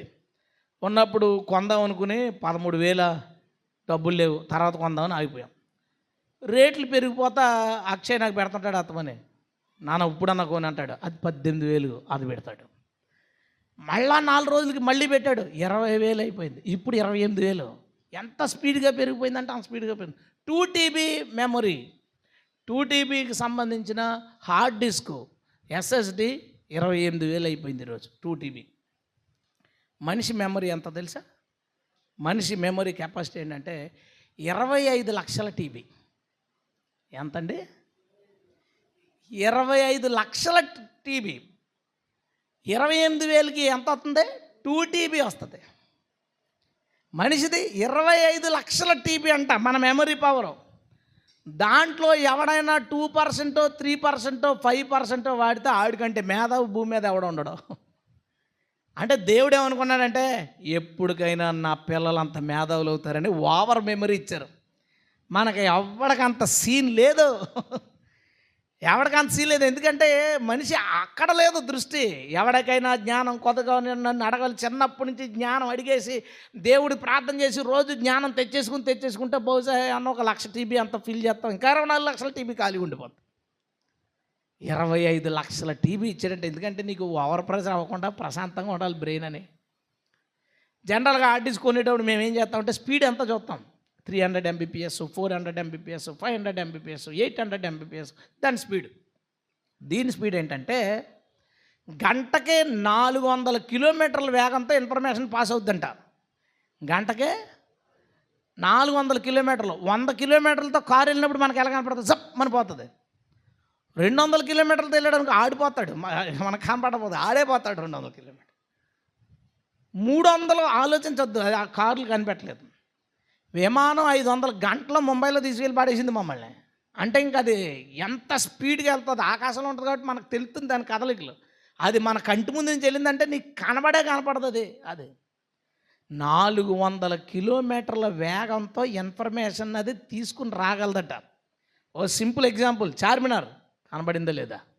ఎలా కనబడిందా? అప్పుడే సెర్చ్ చేయాలా, తీయాలా, క్లిక్ చేయాలా, తక్కువ కనబడి. బిర్యానీ కనబడిపోయిందా? మీ కాలేజ్, మన చర్చి బయట రూపం అయిపోయింది. ఇలా అనగానే ఎంత స్పీడ్ ఉందో చూడు, కనిపెట్టలేడు మనిషి. అంత స్పీడ్ది మనిషి కనిపెట్టలేడు. ఇంక ఇప్పుడు ఏమైపోయింది అనుకుంటున్నావు? వచ్చిన తర్వాత ఆ పర్సంటేజ్ కూడా వాడడం మానేసాడు ప్రతిదీ. చెప్పు ఏంటి? అన్నం తినాలనుకుంటున్నాను, ఏం చేయాలంటే కంచం తీసుకో, రైస్ వేసుకో, కూర వేసుకో, కలుపుకో, నోట్లో పడేసుకుని నవ్వులిన తర్వాత మింగని చెప్తే ఓకే అంటున్నాడు వీడు. ఈ మినిమం కూడా వాడడం మానేసాడు వీడు. ఇంకా ఎందుకు ఆ మెమరీ అంతా వేస్ట్ మనకి. 25 లక్షల టీబీ మెమరీ హార్డ్ డిస్క్ మన బుర్రకాయలో పెట్టుకున్నాం. ఎందుకు ఎవడో వాడట్లేదు. ఎంత స్పీడ్ చూడండి, ఎంత స్పీడ్. బీచ్ వచ్చింది మైండ్లోకి. బీచ్ అంటే బీచ్ వచ్చేసింది మైండ్లోకి. నువ్వు బీచ్ అని సెర్చ్ చేయి, ఎంతసేపు పడుతుంది నీ హార్డ్ డిస్క్లోంచి తేడానికి? అది అని వచ్చి నొక్కుతుంటే ఆగు, ఇంకా పర్సంటేజ్ ఉంది, సెర్చ్ చేయాలా. సెర్చ్ చేసిన తర్వాత ఆ బీచ్కి సంబంధించి టిక్కు టిక్కు టిక్కు టిక్కు టిక్కు అని అవుతుంది. అదే 500 Mbps స్పీడ్ అయితే బీచ్ అనగానే బీచ్ వచ్చింది, ఎండ వచ్చింది, ఆకాశం అంటే ఆకాశం వచ్చింది. ఏంటంటే ఎంత స్పీడ్గా పనిచేసే దేవుడు నిన్ను ఎలా తయారు చేశాడంటే, ఎప్పటికీ నిన్ను నువ్వు దాటలేనంత టెక్నాలజీ 6000 సంవత్సరాల క్రితం నీలో పెట్టాడు. దేవునికి స్తోత్రం. ఈ హార్డ్ డిస్క్ మళ్ళీ మనం చదవాలన్నా చూడాలన్నా దాన్ని ల్యాప్టాప్కో కంప్యూటర్కో సరైన స్పీడ్ ఉన్న కంప్యూటర్కి పెడితేనే దాని స్పీడ్ పనిచేద్ది. ఆ స్పీడ్ ఉన్న కంప్యూటర్ 1200 వాట్స్ 1500 వాట్స్, ఇప్పుడు ఏంటారు 2000 వాట్సా మన ఇంటి దగ్గరది? 1800 వాట్స్ నా ఇంటి దగ్గర వాడుతున్న కంప్యూటర్. అంటే ఈ మెమరీ దానికి తగినట్టుగా పనిచేయాలంటే దానికి వాడాల్సిన కరెంట్ ఎంత అంటే 1800 వాట్స్ వాడుతున్నాం మేము. అయితే మనిషిలో బ్రెయిన్ ఎంత స్పీడ్గా ఎంత మెమరీతో పనిచేయడానికి మన బ్రెయిన్ వాడే కరెంట్ ఎంతో తెలుసా? 20 వాట్స్. అంటే చిన్న లైట్లు వెలుగుతాయి కదా, చిన్న లైట్లు 20 వాట్స్. ఆ లైట్లు వెలగడానికి ఎంత పవర్ కన్జ్యూమ్ అవుతుందో, ఎంత పవర్ ఖర్చు అవుతుందో అంత ఖర్చుతో 25 lakh GB హార్డ్ డిస్క్ గంటకు 400 కిలోమీటర్ల వేగంతో ఇన్ఫర్మేషన్ తీసుకెళ్తూ టక్క టక్క టక్క టక్క మనకు చూపిస్తా టక్క టక్ గుర్తవుతుంది. ఎందుకంటే మనకి ఎంత స్పీడ్ ఉంటుందంటే, ఎప్పుడైనా బండి ఎక్కినప్పుడు అప్పుడు బండి ఎక్కింది దీన్ని ఎలా స్టార్ట్ చేయాలి, ఎలా ఆలోచిస్తావా? నీకు అది ఆల్రెడీ వెంటనే సీన్లోకి వచ్చేస్తుంది, అది రన్నింగ్లోకి వెళ్ళిపోతాయి అంతే. నువ్వేం మళ్ళీ మెమరీని గుర్తు చేసుకోక్కర్లేదు. కానీ మన హార్డ్ డిస్క్ది ఏదన్నా సరే, నేను ఇప్పుడు కూర్చున్నాను ఏం చేస్తానంటే నాకేం తెలుసు, నువ్వేం చెప్తే చేస్తానంటే. కానీ బండి మీద కూర్చోగానే ఇప్పుడు డ్రైవ్ చేయాలి, ఆటోమేటిక్గా అది వెళ్ళిపోతుంది. ఇలాంటి సిస్టమ్ని 20 వాట్స్ పవర్కి పనిచేస్తుందా? 20 వాట్స్ పవర్. అసలు మనకు తెలుసా? మనిషి అనేవాడు నిరంతరం పనిచేయడానికి కారణం ఎలక్ట్రిసిటీ. ఈరోజు ఒక ఫ్యాన్కి కరెంటు కనిపెట్టాం, ఒక ఫ్రిడ్జ్కి కరెంటు కనిపెట్టాం, ఏసీకి కరెంటు కనిపెట్టాం. అసలు నువ్వు పనిచేసేదే కరెంటుతో. ఆ టెక్నాలజీ దేవుడు 6000 సంవత్సరాల క్రితం కనిపెట్టాడు. దేవునికి స్తోత్రం. ఎలక్ట్రిసిటీ మన బాడీలో ఎలక్ట్రిసిటీ పనిచేద్ది. ఎలా పనిచేద్ది అంటే, ఈ ఎలక్ట్రిసిటీ ఎక్కడి నుంచి వద్దంటే ఎవడన్నా ఛార్జింగ్ పెట్టుకున్నావా, బ్యాటరీలు తగిలించుకున్నావా? కాదు. మనకి ఎలక్ట్రిసిటీ ఎక్కడి నుంచి వస్తుందంటే, మన కణాలు ఉంటాయే, కొన్ని కోట్ల బిలియన్ 100 కోట్ల కణాలు ఉన్నాయే. ఈ కణాల్లో జరిగే చర్య, ఎనర్జీని ప్రొడ్యూస్ చేసుకోవడానికి జరిగే చర్యలో అక్కడి నుంచి ఎలక్ట్రిసిటీ పుడుతుంది. దానికి ఒక చిన్న మాట వాడారు, మైటోకాండ్రియా అని పదం మనం విన్నాం చదివేటప్పుడు. కణాల్లో మైటోకాండ్రియా ఉంటుంది. ఈ మైటోకాండ్రియా ఏంటి అంటే బ్యాటరీ లాంటివి. ఇవి పవర్ని మనకి జనరేట్ చేస్తుంటే ఈ కణాలన్నీ చిన్న పవర్ ప్రొడ్యూస్ చేస్తాయి కదా, అన్నీ కలిపి 100 వాట్స్ పవర్ జనరేట్ చేస్తాయి రోజు. ఆ 100 వాట్స్ పవర్తోనే మనం చేసే పనులన్నీ. అందులో 20 వాట్స్ ఏమో బ్రెయిన్ తీసుకుంటుంది. మిగతా బాడీ చర్యలు ఏదన్నా పట్టుకోవాలన్నా చేయాలన్నా కరెంట్ లేకపోతే ఫ్యాన్లు పనిచేస్తాయి, ఏమన్నా పనిచేస్తాయి. అలాగే మన బాడీలో పవర్ జనరేట్ అయ్యి ఆ మైటోకాండ్రియాల వలన పవర్ జనరేట్ అయ్యి ఆ పవర్ జనరేట్ ద్వారా మనం ఈ పనులన్నీ చేసుకుంటామట. చేసుకుంటూ హార్ట్కి మాత్రం హార్ట్లో పవర్ని ప్రొడ్యూస్ చేయడానికి ఒక చిన్న అవయవం ఉంటుందట. అది పనిచేయకపోయినప్పుడు పీస్ మేకర్ అని వేస్తారు. హార్ట్కి ఆపరేషన్ చేసి పీస్ మేకర్ అని వేస్తారు. అది ఎలక్ట్రిసిటీని ప్రొడ్యూస్ చేస్తూ ఉంటుంది అన్నమాట. కానీ హార్ట్ కొట్టుకోవడానికి న్యాచురల్గానే దేవుడు ఒక పీస్ మేకర్ లాంటి అవయవాన్ని హార్ట్లో పెట్టాడు. అది ఏం చేస్తుంటే ఎప్పుడు పవర్ని జనరేట్ చేయడం వలన హార్ట్ అలాగా ముడుచుకుని వదిలి రక్తాన్ని పంపు చేస్తుంది. అంటే నువ్వే ఒక ఎలక్ట్రికల్ సిస్టమ్, నువ్వే ఒక బ్యాటరీ సిస్టమ్. నేను అంటుంటాను మన వాళ్ళతో, రే కరెంటు కారులోళ్ళు అప్పుడు సైకిల్ తొక్కుతుంటే మీకు గుర్తుందా, డైనమో లైట్ చక్రానికి ఇంకో చక్రం తగులుకుని కరెంటు ప్రొడ్యూస్ అయిపోయి లైట్ వెలిగేసేది. మేము మాట్లాడుకునేవాళ్ళం. నేను నిన్న తెల్లవారుజామున ఇంటికి వచ్చిన తర్వాత మీటింగ్ నుంచి నేను చదువుతూ ఉన్నానన్నమాట. ఒక్కో దాని గురించి దేవుడు వింతని చెప్పిన ప్రతి దాని గురించి చదువుతుంటే అసలు మనిషే సెల్ఫ్ ప్రొడ్యూసింగ్ పవర్, తనకు తానే కణాలు ప్రొడ్యూస్ చేస్తున్నాయి. ఇంకో పక్కన హార్ట్ ప్రొడ్యూస్ చేయడం వల్ల మనిషి బాడీ పని చేస్తుంది. మనం ఎప్పుడు పడిపోకుండా, ఛార్జింగ్ డౌన్ అయిపోకుండా మనం పని చేసుకుంటా, పడుకుంటా, విశ్రాంతి తీసుకుంటా మన జీవితాన్ని కొనసాగిస్తున్నాం. దేవునికి స్తోత్రం. మనిషే ఒక వింత, మనిషే ఒక వింత. అసలు ఈ మెమరీ ఎలా స్టోరేజ్ చేస్తుందో అది ఎంత విచిత్రం అనుకుంటున్నారు. మన బ్రెయిన్లో కొన్ని కోట్ల న్యూరాన్స్ ఉంటాయి, అవే మ్యాటర్ని స్టోర్ చేసేవి. ఇవంట మనం రోజు పొద్దున్న చూడటం, వెళ్ళటం, అవన్నీ బైక్ మీద వెళ్తాం, ఎవరిదో నెంబర్ కనపడుతుంది, ఏదో బిల్డింగ్ కనపడుతుంది, అన్నీ మనం చాలా చూస్తాం. నువ్వు ప్రతిపాడు నుంచి వచ్చినప్పుడు చాలా చూసావు కదా, అందులో నీకు ఎన్ని గుర్తుంటాయి?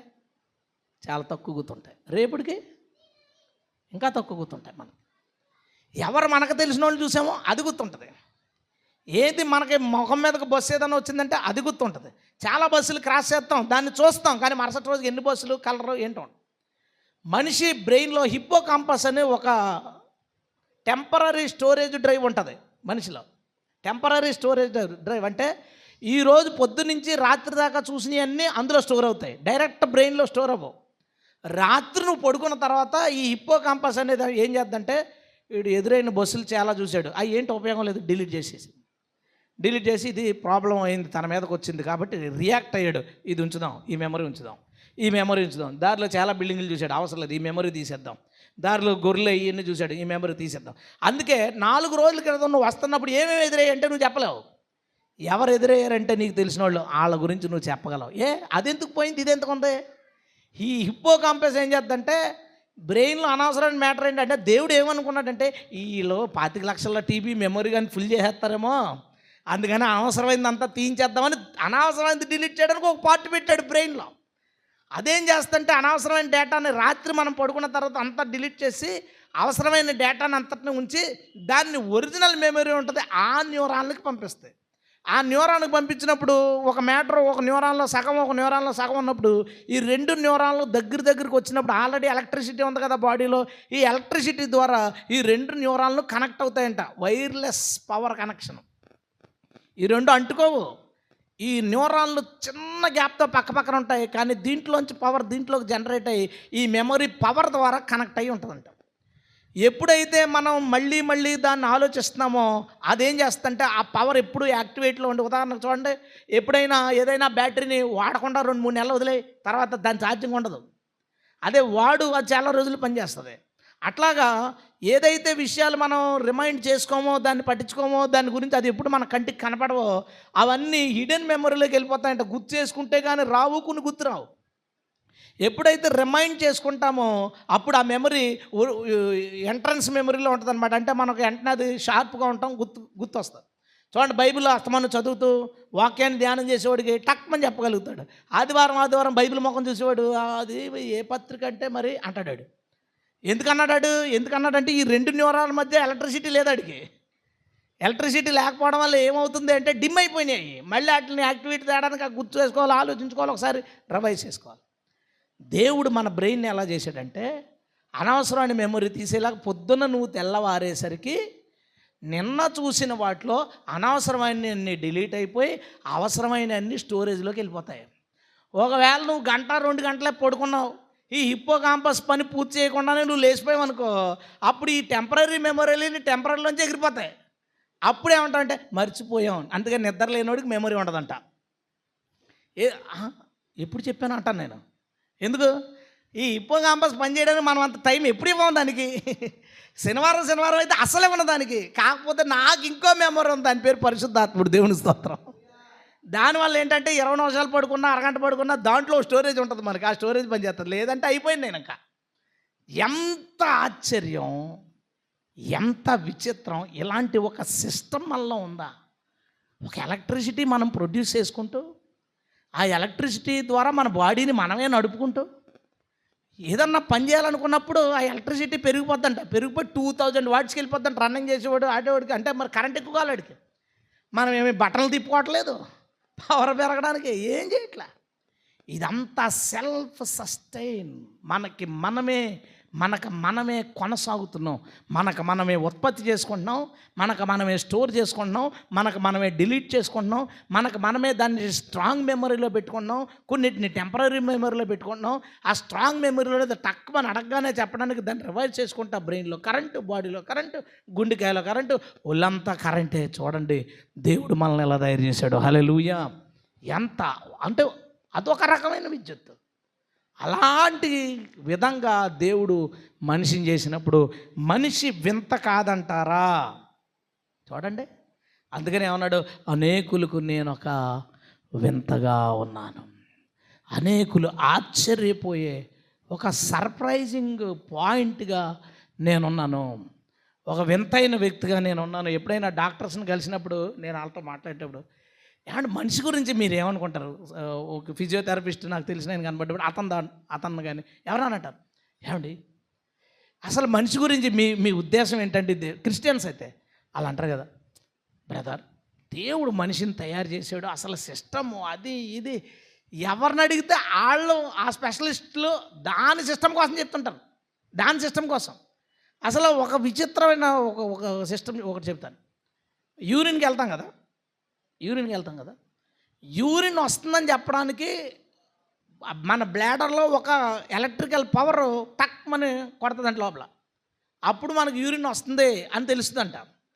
ఒక బ్రదర్కి మన కంప్లైంట్ వల్ల తెలిసింది. ఆ బ్రదర్ ఫోన్ చేశాడు ప్రేయర్ చేయించుకోవడానికి. ఏంటంటే అతనికి అక్కడ ఎలక్ట్రిసిటీది పని చేయట్లేదంటే, స్టార్టర్ ఏదో ప్రాబ్లం వచ్చింది, అక్కడ ట్రాన్సిస్టర్ ఏదో పోయింది. సో తనకు యూరిన్ వస్తుందని తనకు తెలీదు, తను వెళితే తప్ప తనకు తెలీదు. అంటే ఆఖరికి ఆ సెన్స్ కూడా కరెంటేనా మనకి? ఎంతటి ఎంత విచిత్రమైన వాళ్ళమా మనం, ఎంత అద్భుతమైన నిర్మాణమా మనం. మళ్ళీ మనకు అది కావాలి ఇది కావాలంటాడు. మనమే పెద్ద వింతలం, మనమే పెద్ద ఆశ్చర్యమైన వాళ్ళం. దేవుడు మనలో మనకు బతకడానికి ఎంత అద్భుతంగా, మనలో కణాలు చచ్చిపోతూ ఉంటాయి, దానికి అదే పుడుతుంటాయి. అది మనకు తెలియదు.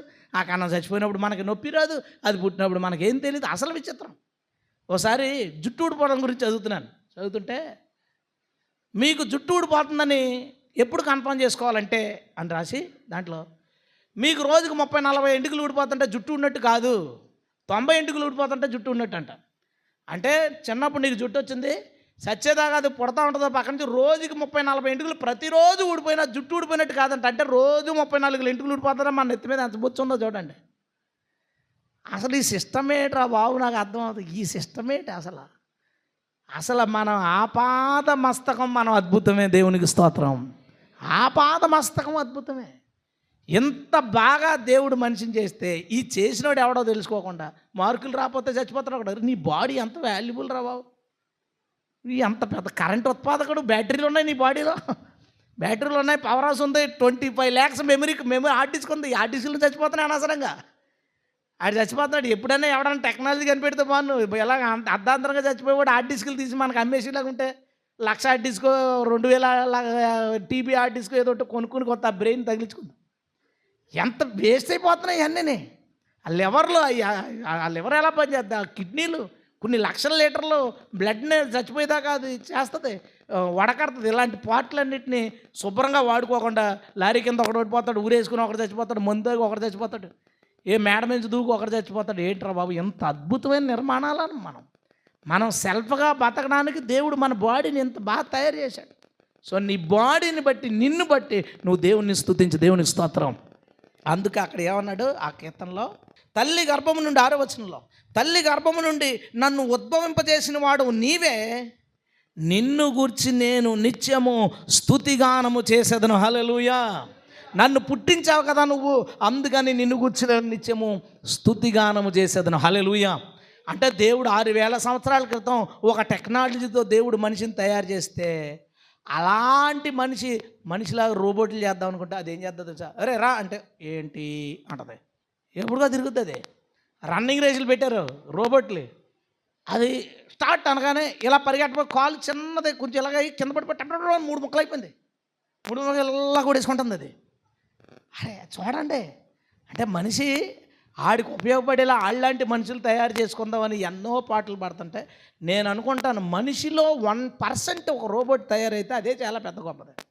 ఎందుకంటే ఇంత మెమరీ, ఇంత సెల్ఫ్ ఎలక్ట్రిసిటీ, ఇంతగా మనిషి ఆలోచించుకోవడం అసలు ఇందులో ప్రతీదీ అద్భుతం, ప్రతీదీ అద్భుతం. అంటే మనిషి లాంటి టెక్నాలజీ మనిషి కనిపెట్టడానికి ఈ జన్మ, ఈ జీవితం ఎవరికే సరిపోదు. దేవునికి స్తోత్రం. అంత గొప్ప టెక్నీషియన్ మన దేవుడు. హల్లెలూయా. అంత గొప్ప ఇంజనీరు మన దేవుడు ఒక మనిషిని నిర్మించాడు. అందుకే అంటాడు, నువ్వేదన్నా కడితే నేను ఎందుకు ఉంటాను రా అందులో, నిన్నే అంత అద్భుతంగా కట్టుకున్నాను, ఉంటే నీలో ఉంటాను. ఎందుకంటే ఇలా కట్టుకున్నాను నిన్ను, ఉంటే నీలో ఉంటాను, కానీ నువ్వేదో తుమ్ముడి కడితే అందులో నేను ఎందుకు ఉంటాను అంటాడు. దేవుని స్తోత్రం. అందులో ఎందుకు ఉంటాడు? చూడండి అంత ఆశ్చర్యంగా, ఎంత వింతగా దేవుడు మనల్ని చేసాడో. దేవుని స్తోత్రం చెల్లిద్దాం. 4వ విషయానికి వెళ్దాం మనం. 5 పాయింట్లు. లూకాసు వార్త 5వ అధ్యాయం. ప్రభు అక్కడ ఒక అద్భుతం చేశాడు. చేస్తే ప్రజలు అనుకున్న మాట 5వ అధ్యాయం 25వ వచనం. వెంటనే వాడు వారి ఎదుట లేచి తాను పండుకొని ఉన్న మంచం ఎత్తుకొని దేవుని మహిమపరచు తన ఇంటికి వెళ్ళాను. అందరూ విస్మయం ఉంది. నేడు గొప్ప వింతలు చూచితమని దేవుణ్ణి మహిమపరిచారు. దేవునికి స్తోత్రం. హల్లెలూయా. ఒక పక్షవాయువు కలిగినోడు, ఆ కాలంలో పక్షవాయువుకి ఇక ట్రీట్మెంట్ లేదు. పక్షవాయువు కలిగినోడిని తీసుకొస్తే వాడు అన్నాడు, పరుపెత్తుకుని వెళ్ళిపోన్నాడు. మామూలుగా వెళ్ళిపోనొచ్చు కదా అంటే, అలా కాదు, అలా చేయడు. ఆడు నడిచి వెళ్తే పెద్ద మ్యాటర్ కాదంట. దేవుడు ఆడు పరుపు ఆడిని ఎత్తి మీద పెట్టుకుని మోసుకుని పోతుంటే ఈడు చేతులు, కాళ్ళు, బాడీ అంతా పని చేస్తున్నా జనాలు అనుకోవాలట. అందుకని నీ పరుపు ఎత్తుకు వెళ్ళిపోతాడు. దేవుని స్తోత్రం. జనాలు అందరూ ఆయన చేసిన వింత చూసి గొప్ప వింతలు చూసాం అని అనుకున్నాడట. ఈరోజు ఒకవేళ పక్షవాయువు తగ్గినోడు సాక్ష్యం చెప్తుంటే కూర్చున్నాడు అంటాడు, పక్షవాయువుకి ఇప్పుడు ట్రీట్మెంట్ వచ్చింది కదా అంటాడు, ఇంజెక్షన్స్ వచ్చినాయి. లేదా ఇలాగ దేవుడు ఇలాంటి సమస్య, అనారోగ్య సమస్య ఉందండి, గుండె సమస్య దేవుడు స్వస్థపరిచాడంటే ఆపరేషన్ అయిన తర్వాత కదా, అది దేవుడు చేసిందే ఉంది అంటాడు. మనిషికి ఈ కాలానికి ఏమైందంటే టెక్నాలజీ పెరిగిపోయి అనుకున్నాడు, ఆ రోజు దేవుడు చేసి ఈరోజు మనం కూడా చేస్తున్నాం. ఆ రోజు దేవుడు చేసిన అద్భుతాలు ఈరోజు మనం కూడా, అంటే వెంటనే చేయకపోయినా జ్వరం తగ్గిస్తున్నాం, ప్రాబ్లమ్స్ తగ్గిస్తున్నాం, కుష్టు తగ్గిస్తున్నాం, పక్షవాయువు తగ్గిస్తున్నాం. ఆ రోజు యేసు ప్రభు చేసిన అద్భుతాలు ఈరోజు వెంటనే కాకపోయినా వైద్యం చేస్తుంది అని అనుకుంటాడు మనిషి. సరే ఓ పని చేద్దాం. లాజరు చచ్చిపోయి 3 రోజులు అయింది. 3 రోజుల తర్వాత పిల్లగానే వచ్చాడు. ఏ వైద్యం చేస్తుంది? అవకాశం ఉందా? లేదు. వైద్యం డెవలప్ అయ్యి ఏం చేసిందంటే 3 రోజులైనా బాడీ కులిపోకుండా చేయగలదు, బతికించలేదు. దేవునికి స్తోత్రం. అది చేశాడు దేవుడు. అంటే ఈరోజు నువ్వు గబుక్కుని దేవుడు చేసి మేము కూడా చేస్తున్నాం అని అంటే అంత సీన్ లేదురా అబ్బాయి, చేసిన వింతలు కాదు, గొప్ప వింతలు. హల్లెలూయా. గొప్ప వింతలు చేశాడు, గొప్ప వింతలు. వాళ్ళు వల వేయగా 150 చేపలు పడిపోయినాయి అంటే, ఇప్పుడు వల ఎత్తే చేపలు పట్టలేదా? వల ఎత్తే చేపలు పడతారా? కానీ చేపలకి వెళ్ళి వల్ల పడింటే చేపలు పడతాయా? చేపలు యేసుప్రభు వెళ్ళి వల్ల పడండి అంటే వల్ల పడిన దేవునికి స్తోత్రం. అది జరగదు. యేసుప్రభు నీటిని ద్రాక్షారసం చేశాడు. నువ్వు కావాలంటే నీళ్లు తేగలవు, లేదంటే ద్రాక్షారసం తేగలవు, ద్రాక్షారసంలో నీళ్ళు కలిపేయగలవు, కానీ నీటిని ద్రాక్షారసం చేయలేవు. హల్లెలూయా. అది నా యేసుప్రభు చేశాడు. దేవునికి స్తోత్రం. ఆ గొప్ప వింతలు ఎవరికి సాధ్యం కాదు. ఇక దాని గురించి సాధ్యపడే అవకాశమే లేదు. 5 రొట్లు 2 చేపలు ఇచ్చారంట. బొట్టలో పడేసి ఇలా ఎత్తి ప్రార్థన చేసి కిందకి దింపి వడ్డించండి అన్నాడంట. కిందకి దింపేసరికి బొట్ట నిండా ఉన్నాయి. ఉంటే ఉన్నాయి. ఇది గొప్ప వింతే. కాకపోతే ఎంతమందికి వస్తాయి? 20 మందికి వస్తాయి, 30 మందికి వస్తాయి, అంతే కదా అనుకున్నారు. తీసేకొద్ది తీసే వస్తుంటే వీళ్ళు అనుకున్నారు, నాకు 2 రొట్టెలే. 2 తీసుకో, 5 చేపలు కావాలి, 10 తీసుకోరా అని వేసారు వీళ్ళు. అందుకని యేసుప్రభు అన్నాడు, మళ్ళీ ఎత్తంట మిగిలిపోయినాయండి. వాటిని 12 గంపలు ఎత్తారు. ఎందుకు ఎత్తారు? వస్తున్నాయి కదా అని వేసి పడేశారు. ఇంకా వేస్తే ప్రభు ఊరుకుంటాడు. అద్భుతం ద్వారా వచ్చినాయి. వాటిని జాగ్రత్తగా ఎత్తి మళ్ళీ జాగ్రత్తగా సెట్ చేయండి. దేవుని స్తోత్రం. ఇదే ఆవిడ చేస్తాడు. 5 రొట్టెలు 2 చేపలు 5,000 మంది పురుషులు, స్త్రీలు, ఇంకా పిల్లలు, వాళ్ళందరికీ వడ్డించగా ఇంకా 12 గంపలు మిగిలిపోయే అద్భుతాన్ని ఎవరు చేస్తారండి? దేవునికి స్తోత్రం. గొప్ప వింతలు చేశాడు దేవుడు, గొప్ప వింతలు.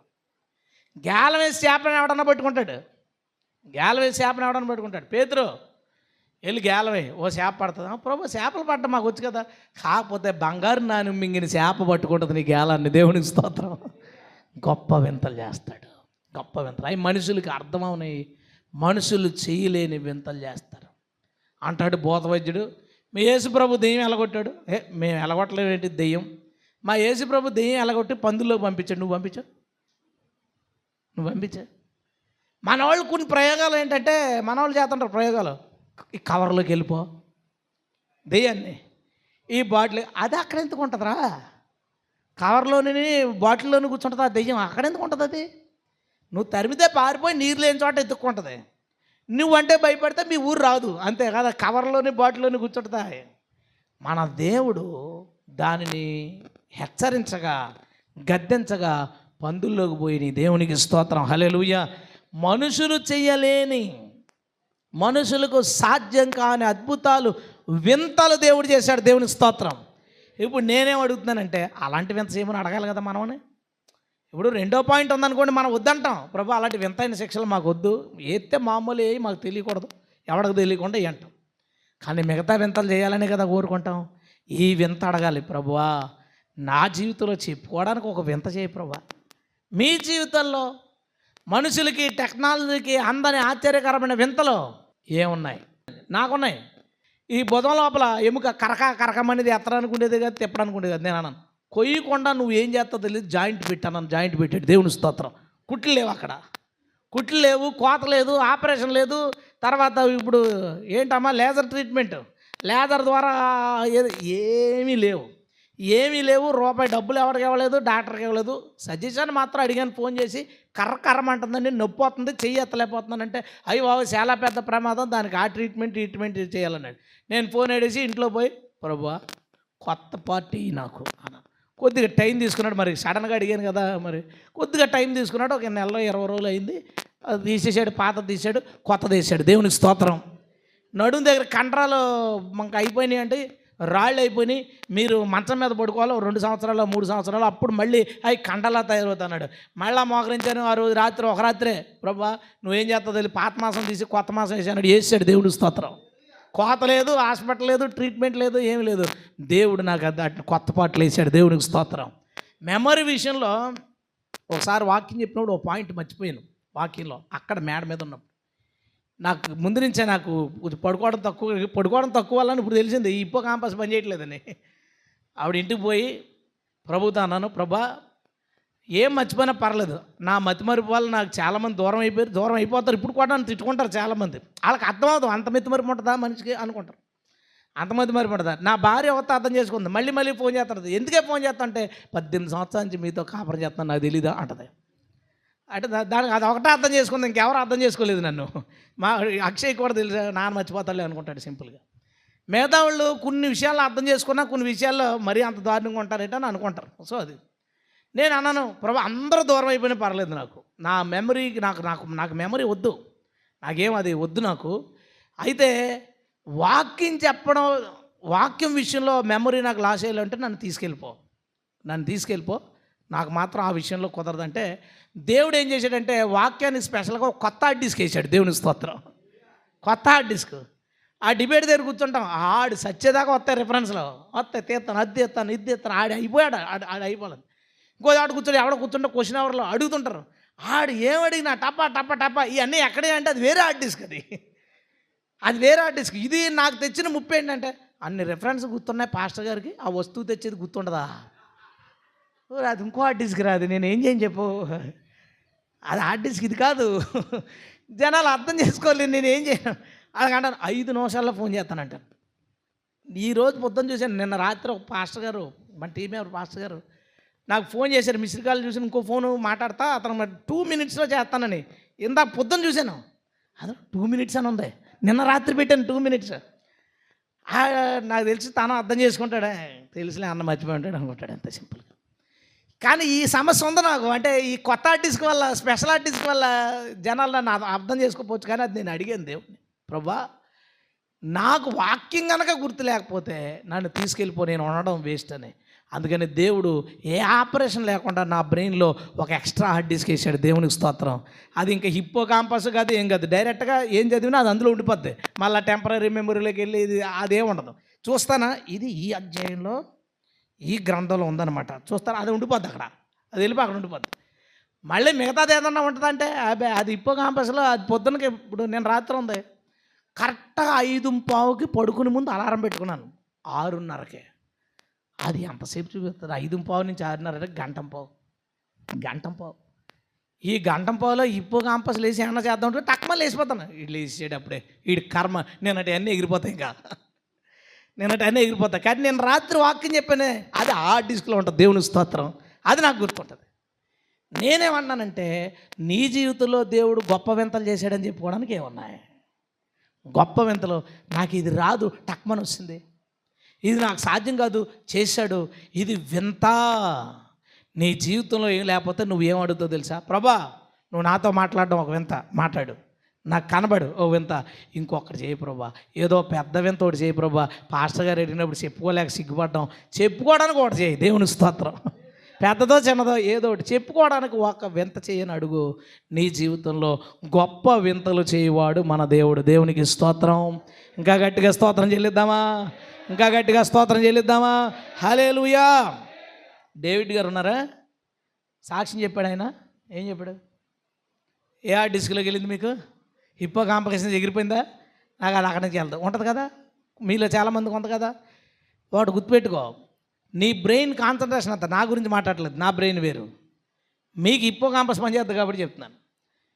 మీరు దేని మీద ఏకాగ్రత పెడతారో, దేని మీద దృష్టి పెడతారో, రాత్రి పడుకున్నప్పుడు హిప్పో కాంపస్ అనుకుంటుంది వీడు చాలా దృష్టితో చదివాడు కాబట్టి, లేదా దృష్టితో విన్నాడు, దృష్టితో చూశాడు కాబట్టి ఇది ఇంపార్టెంట్ మ్యాటర్ అన్నమాట అని దాన్ని పర్మనెంట్ మెమరీలోకి తీసుకెళ్తుంది.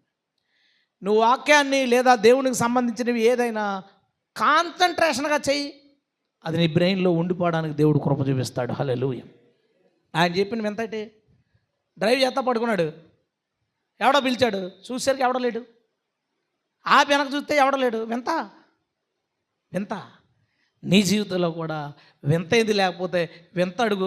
వింతలు జరిగి చాలా కాలం అయిపోతే ప్రభా కొంత కృప చూపించి ఇంకా వింతలు చేయి ప్రభు అంటే అడిగేద్దాం. దేవునికి స్తోత్రం. ఆఖరి విషయానికి వచ్చేద్దామండి. పరమగీతము 6వ అధ్యాయం 13వ వచనం. షూలమ్మతి రమ్మన్నాడండి. షూలమ్మతిని తీశారు అందరూనే. మీరు ఎప్పుడు చదవని ఒక మాట చూపిస్తాను అందులోంచి నేను. మేము నిన్ను ఆశ తీరా చూచుటకై తిరిగిరా, నిన్ను ఆశగా చూడాలనుకుంటున్నావు రా అంటే ఆల్రెడీ పంపాడు. మళ్ళీ రమ్మన్నాడు, వెనక్కి రమ్మన్నాడు, తిరిగి రమ్ము.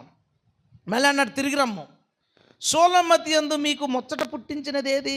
ఎందుకు మీకు పుట్టించింది అని ఎవరైనా అడిగితే అక్కడ ఉన్న వాళ్ళు, ఆమె మహనీయము నాటకం అంతా వింతైనదా అన్నాడండి. ఆమె ఎవరంట?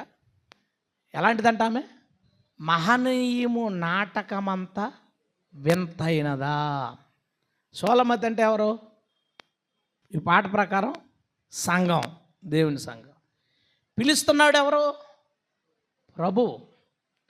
మేము అంటే పక్కన ఎవరో ఉన్నారు, పరలోకం నుంచి పిలుస్తున్నాడు. తిరిగి రమ్ము. ఎందుకు తిరిగి రమ్మన్నాడు?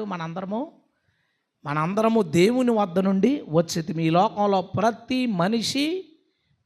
మనిషి ఆత్మ దేవుని వద్ద నుంచి వచ్చింది. హల్లెలూయా. కానీ అన్నీ దేవుని దగ్గరికి వెళ్ళవంతే. దేవుని దగ్గరికి వెళ్తాయి, తీర్పుకి కొన్ని వెళ్తాయి, పరలోకంలో ఉండడానికి కొన్ని వెళ్తాయి. పరలోకంలో ఉండడానికి పిలుస్తున్నాడు. అంటే దేవుడు తన సంఘమును పిలుస్తున్నాడు. తిరిగి రమ్ము. నిన్ను చూడాలని ఆశగా ఉంది అంటే ఎవరు అంటున్నారండి? అంత ఆశగా ఉండడానికి ఏముందబ్బా షూలమ్మతిలో అంటే ఆమె మహనీయము నాటకమంతా వింతైంది. ఏదో నాటకం ఉందంటే, నాటకాలు ఉంటాయి కదా, అలాంటి మహనీయము నాటకం ఉందంట. ఆ నాటకం లాంటి వింతైనది ఆమె అన్నాడు. ఆ నాటకం లాంటి వింతైంది అంటే దేవుని సంఘమైన మనము మహనీయము నాటకం లాంటి వాళ్ళంట. ఈ నాటకం ఎవరు వేశారు అసలు? ఈ నాటకం ఏంటి? ఇది పరమగీతం. దీంట్లో చెట్టు అంటే చెట్టు కాదు, ఫ్రూట్ అంటే ఫ్రూట్ కాదు, మనకు తెలుసు. ప్రేయస్ అంటే ప్రేయస్ కాదు, సోదరు అంటే సోదరు కాదు. దేవుడు తన సంఘము అనేక ఆధ్యాత్మిక అర్థాలతో అక్కడ మాట్లాడుతున్నారు. ఇక్కడే మాట్లాడారంటే మహనీయము నాటకము అని అన్నారు. మహనయీము నాటకం అంటే ఏంటి, సంఘంతో దానికి సంబంధం ఏంటి, ఆ నాటకం ఒక వింతైనదని, అలాంటి నాటకం గలదానివి నువ్వు, ఆ సంఘం ఎలాంటిదట, మహనీయము నాటకం లాంటిది అన్నాడు. అసలు ఏంటి మహనీయము నాటకానికి మనకి సంబంధం, అది మనం చూద్దాం ఈరోజు. ఆదికాండం 32వ అధ్యాయం పైన ఏంటంటే, యాకోబు తన సంతతి పిల్లలు పనివాళ్ళు అందరినీ తీసుకుని రాత్రి జంపు వెనకాల నుంచి లాబాను పట్టుకోవడానికి ప్రయత్నం చేశాడు. దేవుడు దారిలో లాబాను కనబడి యాకోబు జోలికి వెళ్ళి చంపుతానంటాడు. అప్పుడు వచ్చి బాబు నీకు నమస్కారం అని చెప్పేసి వందనాలు చెప్పి వెనకపోతాడు. పోయినప్పుడు యాకోబు తన ప్రజలందరినీ తీసుకుని బయలుదేరాడు. 32వ అధ్యాయం. యాకోబు తన త్రోవను వెళ్ళిచుండగా దేవదూతలు అతన్ని ఎదుర్కొనిరి. యాకోబు వారిని చూచి ఇది దేవుని సేన అని చెప్పి, ఎందుకంటే దేవుని దూతలు ఎవరంటే దేవుని సేన, దేవుని సేన అని చెప్పి ఆ చోటికి మహనీయము అని పేరు పెట్టాడు. మహనీయం అంటే అర్థం ఏంటట, 2 సేనలు ఎదురైన ఎన్ని సేనలు ఒకటే, పేరేం పెట్టాడు, మహనీయము. మహనీయము అంటే ప్లోరల్ వర్డ్. దేవుని సేనలు 2 సేనలు అని పేరు పెట్టాడంట ఆ ప్రాంతానికి. రెండో సేన ఎక్కడుంది, రెండో సేన ఎక్కడుందంటే యాకోబు పిల్లలు, ఇశ్రాయేలు గోత్రికులు, తర్వాత యాకోబు భార్యలు, యాకోబుతో పాటు పనిచేసి యాకోబు దగ్గర ఉండి ప్రభువుని నమ్ముకున్న ప్రజలు ఉన్నారే, వీళ్ళందరూ ఒక సేన. వీళ్ళందరూ బయలుదేరి వచ్చారు. వీళ్ళకి ఎవరు ఎదురుపడ్డారు, దేవుని సేన. ఎక్కడ, భూమి మీద దేవుడు ఏర్పరచుకున్న ప్రజలు దేవుని దూతలో ఎదురుపడితే వాళ్ళిద్దరూ ఒక చోటకు వస్తే అదేంటో తెలుసా, మహనయీను. అది మహనయీను. అతి త్వరలో దేవుడు ఒకటి చేయబోతున్నాడు. అదేంటంటే పిలుస్తున్నాడు పైనుంచి, సోలమ్మతి తిరిగిరా, దేవుడు సంఘమును ఎక్కిరమ్ము అని పిలుస్తాడు. దేవునికి స్తోత్రం. ఎక్కిరమ్ము అని పిలిచేటప్పటికి ఆల్రెడీ అక్కడ ఒక సేన ఉంది, దేవదూతలు అందరూ అక్కడ ఉన్నారు. ఇప్పుడు ఈ సేన వెళ్తుంది పైకి, దేవునికి స్తోత్రం. ఈ సేన ఆ సేన ఒక చోట కలుసుకుంటుంది, అదే సోలమ్మతి నాటకం, అదే మహనీయము నాటకం. దేవునికి స్తోత్రం. దేవుని సంఘానికి మహనీయం అనే ఒక మజిలీ ఉంది, ఒక మలుపు ఉంది దేవుని సంఘానికి. దేవుని సంఘంలో జరగాల్సిన ఒక సంఘటన ఉంది, అది పాట కాబట్టి దాన్ని ఏమని రాశారు, నాటకం అని రాశారు. అసలు అదేంటో తెలుసా, ఒక సంభవం, జరగాల్సిన ఒక సంఘటన. ఆ సంఘటన ఏమంటున్నాడో తెలుసా దేవుడు, అది వింత. దేవునికి స్తోత్రం. వింతే. దేవుని దూతలు, పరలోకం, ఆ ల్యాండ్, ఆ సింహాసనం, అక్కడ ఆ సౌండ్, ఆ మ్యూజిక్, సౌండ్ బాక్సులు ఉండవు, మ్యూజిక్ ఉంటుంది. మళ్ళీ బేసులు పెంచుకోవడాలు, ట్రిపుల్ బేస్ ఏం కాదు, అక్కడ అద్భుతమైన సౌండ్, వినసొంపైన సౌండ్. ఆ సౌండ్ చాలా పెద్దగా వస్తుంది, కానీ చెవులకి ఇంపుగా అనిపిస్తుందంట. అంతే కదా, గడప కమ్ములు పునాదులు కలుగుతున్నాయంటే సౌండ్ అదిరిపోతుంది, కానీ వినడానికి ఇబ్బంది లేదు. ఇంపైన సౌండ్ సిస్టమ్. పాడే కోరస్, మనం వెళ్ళిపోగానే వాళ్ళు ఏ పాట పాడుతున్నారో ఆ పాట మనకే వచ్చేద్ది.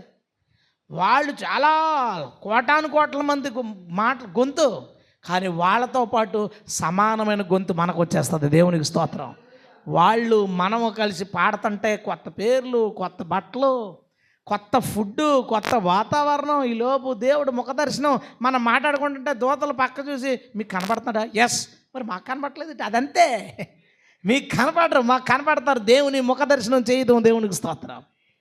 అసలు వింత కాకపోతే ఆ ప్లేసు ఎంత ఆశ్చర్యం. అరక్క మీటింగ్కి వెళ్ళినప్పుడు అది, అక్కడ లోయలు, ఆకాశం చూడు, అందరూ నోరులు వదిలేసి, ఒరే ఎంత విచిత్రంగా ఉందరా, ఏంటి మేఘం వెళ్ళి కొండకు తగులుకుని ఆగిపోద్ది. అక్కడ భలే ఉంటాయి ఆ సీన్లు. కొండల హైట్ ఉండడం వల్ల, ఇది అంత ఎత్తైన ప్లేస్ కదా, ఇది ఇలా వెళ్తుంది, ఇలా ఆ పర్వతాన్ని తగిలికి ఆగిపోద్ది. అక్కడ ఆగిపోయి కాసేపటికి దానికి చల్లగాలి తగిలితే ఆ మేఘం అక్కడే కురిసేద్ది వర్షం. చాలా విచిత్రంగా కనపడుతుంది మనకి, వింతగా ఉంటుంది. అదే వింత అయితే ఇదేంటి, ఈ సేన ఆ సేన కలిసే ఒక రోజు ఉంది. దేవునికి స్తోత్రం. దేవుడు దాని కొరకు ఎదురు చూస్తున్నాడు. అందుకనే సోలమ్మతి తిరిగి రమ్ము, సోలమ్మతి తిరిగి రమ్ము, నువ్వు రా. అప్పుడు వాళ్ళు అడుగుతున్నారంట దూతలు వాళ్ళు, ఆమె అంత పెద్ద గొప్ప ఏంటి అని అడిగితే, ఆమె గొప్ప ఏంటో తెలుసా, దేవుని సేన మానవుల సేన రెండు ఒక చోటకు వస్తుంది. దేవునికి స్తోత్రం. అది జరగబోతుందిరా ఆ వింత అని చెప్తున్నాడు. ఆ వింత మనందరి జీవితంలో జరుగునుగాక. అంటే మనందరం ఎవరో సోలమ్మతి రా అనగానే ఎగిరిపోవలసిన వాళ్ళు. మనందరం ఎవరంటే యాత్రికులం అండి, యాత్రికులం. ఒక వ్యక్తి ఒక ఊళ్ళో బతకాలంటే అతనికి ఇల్లు కావాలి, సొంత ఇల్లు అద్దుల్లో ఇల్లు కావాలి, కరెంటు కావాలి, ఫ్యాన్ కావాలి, చేపలు కావాలి, మంచం కావాలి, కిచెన్ కావాలి, స్టవ్ కావాలి, దానికి సంబంధించిన వస్తువులు కావాలి, బియ్యం డబ్బా కావాలి, కిరాణా ఎచ్చాలు డబ్బాలు కావాలి. ఒకడు బతకడానికే ఇదంతా నేను చెప్పేది. ఒకడైనా అంటారు కదా, ఒక గేదన్నా 4 గేదెలన్నా సేవ ఒకటే అంటారు కదా, అలాగా ఇంట్లో ఒకడున్నా నలుగురున్నా ఇవన్నీ కావాలి. దీంతోపాటు బీరువాలో బట్టలు కావాలి. మాకైతే ఒక 1/2 బీరువా కావాలి, మీకైతే ఒక 2 బీరువాలు కావాలి బతకడానికి. ఇన్ని కావాలి. ఒక వ్యక్తి ఒక ఊళ్ళో బతకడానికి ఇన్ని కావాలి మనిషికి. సరే, వీడిని యాత్రకు ఏదో టూర్కి వెళ్ళాలి. టూర్ దగ్గరికి వెళ్ళి అక్కడ 1 వారం రోజులు ఉండాలి. అప్పుడేం చేస్తాడు? ఓ పెద్ద సంచి చూసుకుని స్టవ్ గిన్నెలు మొంతలు అన్నీ అందులో పడేసి, ఎచ్చాలు ఇవన్నీ ఇట్లు కలిపి ఇంకో దాంట్లో పడేసి, బట్టలు బీరువాలన్నీ కలిపి ఒక ఆటో మీదకి ఎక్కించి వెళ్తాడా? ఏం చేస్తాడు? 2 జతల బట్టలు 3 జతల బట్టలు పెట్టుకుంటాడు, ఫోన్ పెట్టుకుంటాడు, చార్జర్ పెట్టుకుంటాడు, ఇంకా ఏమైనా ముఖ్యమైనవి ఉంటే అవి పెట్టుకుంటాడు, కొంత డబ్బులు పెట్టుకుంటాడు, బయలుదేరిపోతాడు. అరే ఎక్కడ ఉంటారా? ఎక్కడో చోట ఉంటామరా, 4 రోజులే కదా, ఏదో అక్కడ చోట రూమ్ తీసుకుని ఉందాం అంటాడు. మరి ఏం తింటారో? వంట 4 రోజులే కదా, ఏదో ఒకటి తిందాంలే అంటాడు. ఒక వ్యక్తి యాత్ర చేయడానికి బ్యాగ్ చాలు. ఒక వ్యక్తి ఆ ఊరిలో ఉండడానికి ఒక ఇల్లు, దాని నిండా సామాన్లు కావాలి. నేను చెప్పింది నీకు అర్థమైందా? ఒక వ్యక్తి ఈ భూమి మీద ఈ భూమి కోసం బతకాలంటే ఆడికి చాలా కావాలి, చాలా కోరికలు ఉండాలి, చాలా దాయాలి, చాలా పేర్లు, చాలా సర్కిల్ ఉండాలి, మనుషులు ఉండాలి, ఎన్నో ఉండాలి. కానీ ఒకడు పరలోకం అనుకున్నాడు అనుకోండి, ఆడికి భూమి మీద పెద్ద ఏం అవసరం ఉండదు, చాలా సింపుల్గా బతికించాడు. దేవునికి స్తోత్రం. యాత్రికుడు ఒక బ్యాగ్తో బతికేస్తాడు 10 రోజులు బతికేస్తాడు యాత్రికుడు. కానీ ఒక వ్యక్తి ఇంట్లో బతకాలంటే ఆడికి చాలా కావాలి. నీవు ఎక్కడ కోసం బతకాలనుకుంటే నీ ఊహలు చాలా ఉంటాయి. నీ పిల్లలు ఎల్ఐసీలు, డబ్బులు, సీట్లు దాచుకుని ఆ డబ్బులు అక్కడ సేవించి పెట్టి అక్కడ సైట్ కొని ఇక్కడ ఒకటి కొనుక్కొని, తర్వాత మనం ఒకవేళ రేపు నడువు వంగినా మన పిల్లలు ఉన్నా సరే అద్దెలు రావాలని అక్కడ ఒకటి తీసుకుని, సొంత ఇల్లు లేకపోతే ఎట్లాగని దీని గురించి అప్పులు చేసి ఇల్లు కట్టుకుని ఇంట్లో కూర్చుని ఏడ్చి బాధలు పడి, ఆ అప్పులు నానా బాధలు పడి తీర్చి, ఇంకా అన్నీ ఒకటి కాదు, ఎంత దూరం ఆలోచించేస్తాడు మనిషి, ఎంత పెద్దగా ఆలోచించేస్తాడు మనిషి. అదే నేను యాత్రికుడిని, ఎంతకాలం ఉంటాంలే, పిలిస్తే పోయేదానికి ఎందుకురా బాబు ఇవన్నీ అనుకున్నవాడు, వాడి ఆలోచన ఎలా ఉంటుంది, అతని ఏర్పాట్లు ఎలా ఉంటాయి. నేను అనేది ఇల్లు కట్టుకోవద్దు అంటలేదు, నేను అనేది మీ కుటుంబానికి కావాల్సినవి చేసుకోవద్దు అంటలేదు. యాత్రికుడు కూడా వాడికి ఏది అత్యవసరమో అవి కూర్చుకుంటాడు, ఏది అనవసరమో పర్లేదు మేనేజ్ చేయొచ్చు అనుకున్న వాటిని కూడా పట్టుకెళ్ళడం, మేనేజ్ చేద్దాంలే అనుకునేదాన్ని కూడా పట్టుకెళ్ళడం. ఈ లోకంలో ఇది లేకపోయినా పర్లేదు బతికేచ్చు అనుకున్న దాని గురించి కంగారు పడొద్దు. ఎందుకంటే మనం ఎంతో కాలం ఉండం, పైకి వెళ్ళిపోతాం. దేవునికి స్తోత్రం. ఎందుకంటే మనం ఆడాల్సిన నాటకం ఒకటి ఉంది. ఏంటది? గట్టిగా చెప్పండి. మహనీయమైన నాటకం ఆడాలి. ఆ నాటకం ఆడాలంటే నువ్వు ఎక్కడ ఉండకూడదు, అక్కడ ఉండాలి. ఆ మహనీయం అప్పుడు ఎక్కడ జరిగిందంటే వాళ్ళు కిందకు వచ్చారు, భూమి మీద జరిగింది. ఇప్పుడు ఈ మహనీయం ఎక్కడ జరగాలంటే పైన జరగాలి, మనం పైకి వెళ్ళాలి. దేవునికి స్తోత్రం. ఆ వింత మనందరి జీవితంలో జరగడానికి సిద్ధపాటు కలిగి ఉండండి. మనం వెళ్ళిపోవలసిన వాళ్ళము, మన యాత్రికులం అనే దృష్టి కలిగి ఉన్నావా? ఊరికి షాపింగ్లకి డబ్బులు పోయేవు. ఎందుకంటే తలుపు తీసుకుని అన్ని చీరలు ఎప్పుడు కట్టుకుంటావు? అవన్నీ ఎప్పుడు అరుగుతాయి, ఎప్పుడు సిరుగుతాయి, ఎప్పుడుగా అవన్నీ అరుగుదాం అనుకున్నప్పుడు మళ్ళీ ఇంకో లోడు వచ్చి పడిపోతుంది దాంట్లో. ఎందుకు ఇదంతా? ఎందుకు? నువ్వు పరలోకం పోవాలనుకున్నప్పుడు, నీది యాత్ర అనుకున్నప్పుడు అంత పెద్ద కాన్సన్ట్రేషన్ ఉండదు దాని మీద, నీకు అంత దృష్టి ఉండదు. భూమి మీద బతకాలనుకున్నావు అనుకో, నీకు చాలా కావాలి కాబట్టి సమకూర్చుకో. పరలోకం పోవాలనుకున్నప్పుడు అంత పెద్ద సీరియస్గా తీసుకోవాల్సిన అవసరం ఉండదు. ఏదైనా అది కాదండి ఇది ఇలా సర్లే పక్కకి అయిపోయి. ఎందుకు? ఆడు యాత్రికుడు, పెద్ద మ్యాటర్ ఉంది అక్కడ. యాత్ర చేసేవాడికి ఈ భూమి మీద అది జరిగింది ఇది జరిగిందంటే పెద్ద విషయం ఉండదు. అదే ఇక్కడే ఉండిపోవాలనుకున్న వాళ్ళకి ప్రతీదీ పెద్ద మ్యాటరే, ప్రతీదీ పెద్ద విషయే. దేవుడు ఈరోజు నీతో మాట్లాడుతున్నాడు. నీ ఆలోచన విధానం మార్చుకో. ఎందుకంటే నువ్వు ఎక్కడ ఉండాల్సిన వాడు కాదు, ఎక్కడ నీ జీవితం అంతమవ్వాల్సింది కాదు. దేవుడు సోలమ్మతి రమ్ము రమ్ము తిరిగి రమ్ము అని పిలవగానే వెంటనే పరిగెత్తి అక్కడికి వెళ్ళి ఆ మహనీయమనే పని మనం పూర్తి చేయాలి. దేవునికి స్తోత్రం. ఆ మాట మళ్ళా చదువుదామా? సోలమ్మతి రమ్ము రమ్ము, మేము నిన్ను ఆశ తీర చూచుటగా. ఎంత బాగుందండి మాట. ఆశ తీరా చూడాలనుకుంటున్నాడట దేవుడు. ఆ పరలోకం జీవులు అందరూ ఆశ తీరా చూడాలనుకుంటున్నారట. తిరిగి రమ్ము సులమ్మతి యందు మీకు ముచ్చట పుట్టించింది ఏది అని అడిగితే ఆమె మహనీయము నాటకం అంతా వింతైనదా? ఎస్, ఆమె మహనీయము నాటకం అంతా వింతైనదే. ఒకరోజు ఆ సేనను ఈ సేన కలుసుకోబోతుంది. హల్లెలూయా. ఈ సేనలో మనమందరం ఉందుముగాక. మనందరము వెళ్ళి ఆ సేన ఈ సేన కలుసుకుని అక్కడ దేవునికి స్తుతిగానాలు చేయుదుముగాక. ఎందుకంటే ఆశపడుతున్నాడు మన ప్రభు మనల్ని అక్కడ చూడాలని. మనం అక్కడ రాగానే ఆయనకి వింతే. ఎందుకంటే బోల్ డౌట్ వచ్చి ఉంటుంది మన మీద, వీడు వస్తాడా రాడా, వీడు వస్తుందా రాదా, సడన్గా రా, అమ్మ వచ్చాడు రా బాబు, ఎంత విచిత్రమో అనుకుంటాడు. ఆ వింత, ఆ సంతోషం దేవుడు మనకి ఇవ్వాలి, దేవుడికి మనం ఇవ్వాలి. ఎట్టి పరిస్థితుల్లో మనమందరము ఈ మహనీయములో పాల్గొందుముగాక. దేవుడు మనకి ప్రత్యక్షమయ్యే వింత జరుగునుగాక. ఆ గొప్ప వింత మనం అనుభవించుదుముగాక. దేవుని సంఘానికి శత్రువులు వింతైన శిక్షలు పొందుకొందురుగాక. దానిని మనం చూచుదుముగాక. దీనికి కొంచెం గట్టిగా ఆమెను చెప్పాలా? హల్లెలూయా. ఈ వింతైన శరీరం మనం వింత, దీన్ని పాడు చేసుకోకు. దీని విలువ తెలిసినోడు ఒకడు అంటాడు, పచ్చబొట్లు వేసుకుంటే తప్పేటి, అందంగా ఉంటుంది. నీ గురించి నీకు తెలియక రప్పించాడా? నువ్వు ఎంత అద్భుతంగా తయారు చేయబడితే మళ్ళీ నీకెందుకు రా దాని మీద పచ్చబొట్లు? నీకెందుకు ఆ మూతి మీద రంగులు ఎందుకు, ఆ మొఖాల మీద రంగులు ఎందుకు? నువ్వే ఒక అద్భుతం.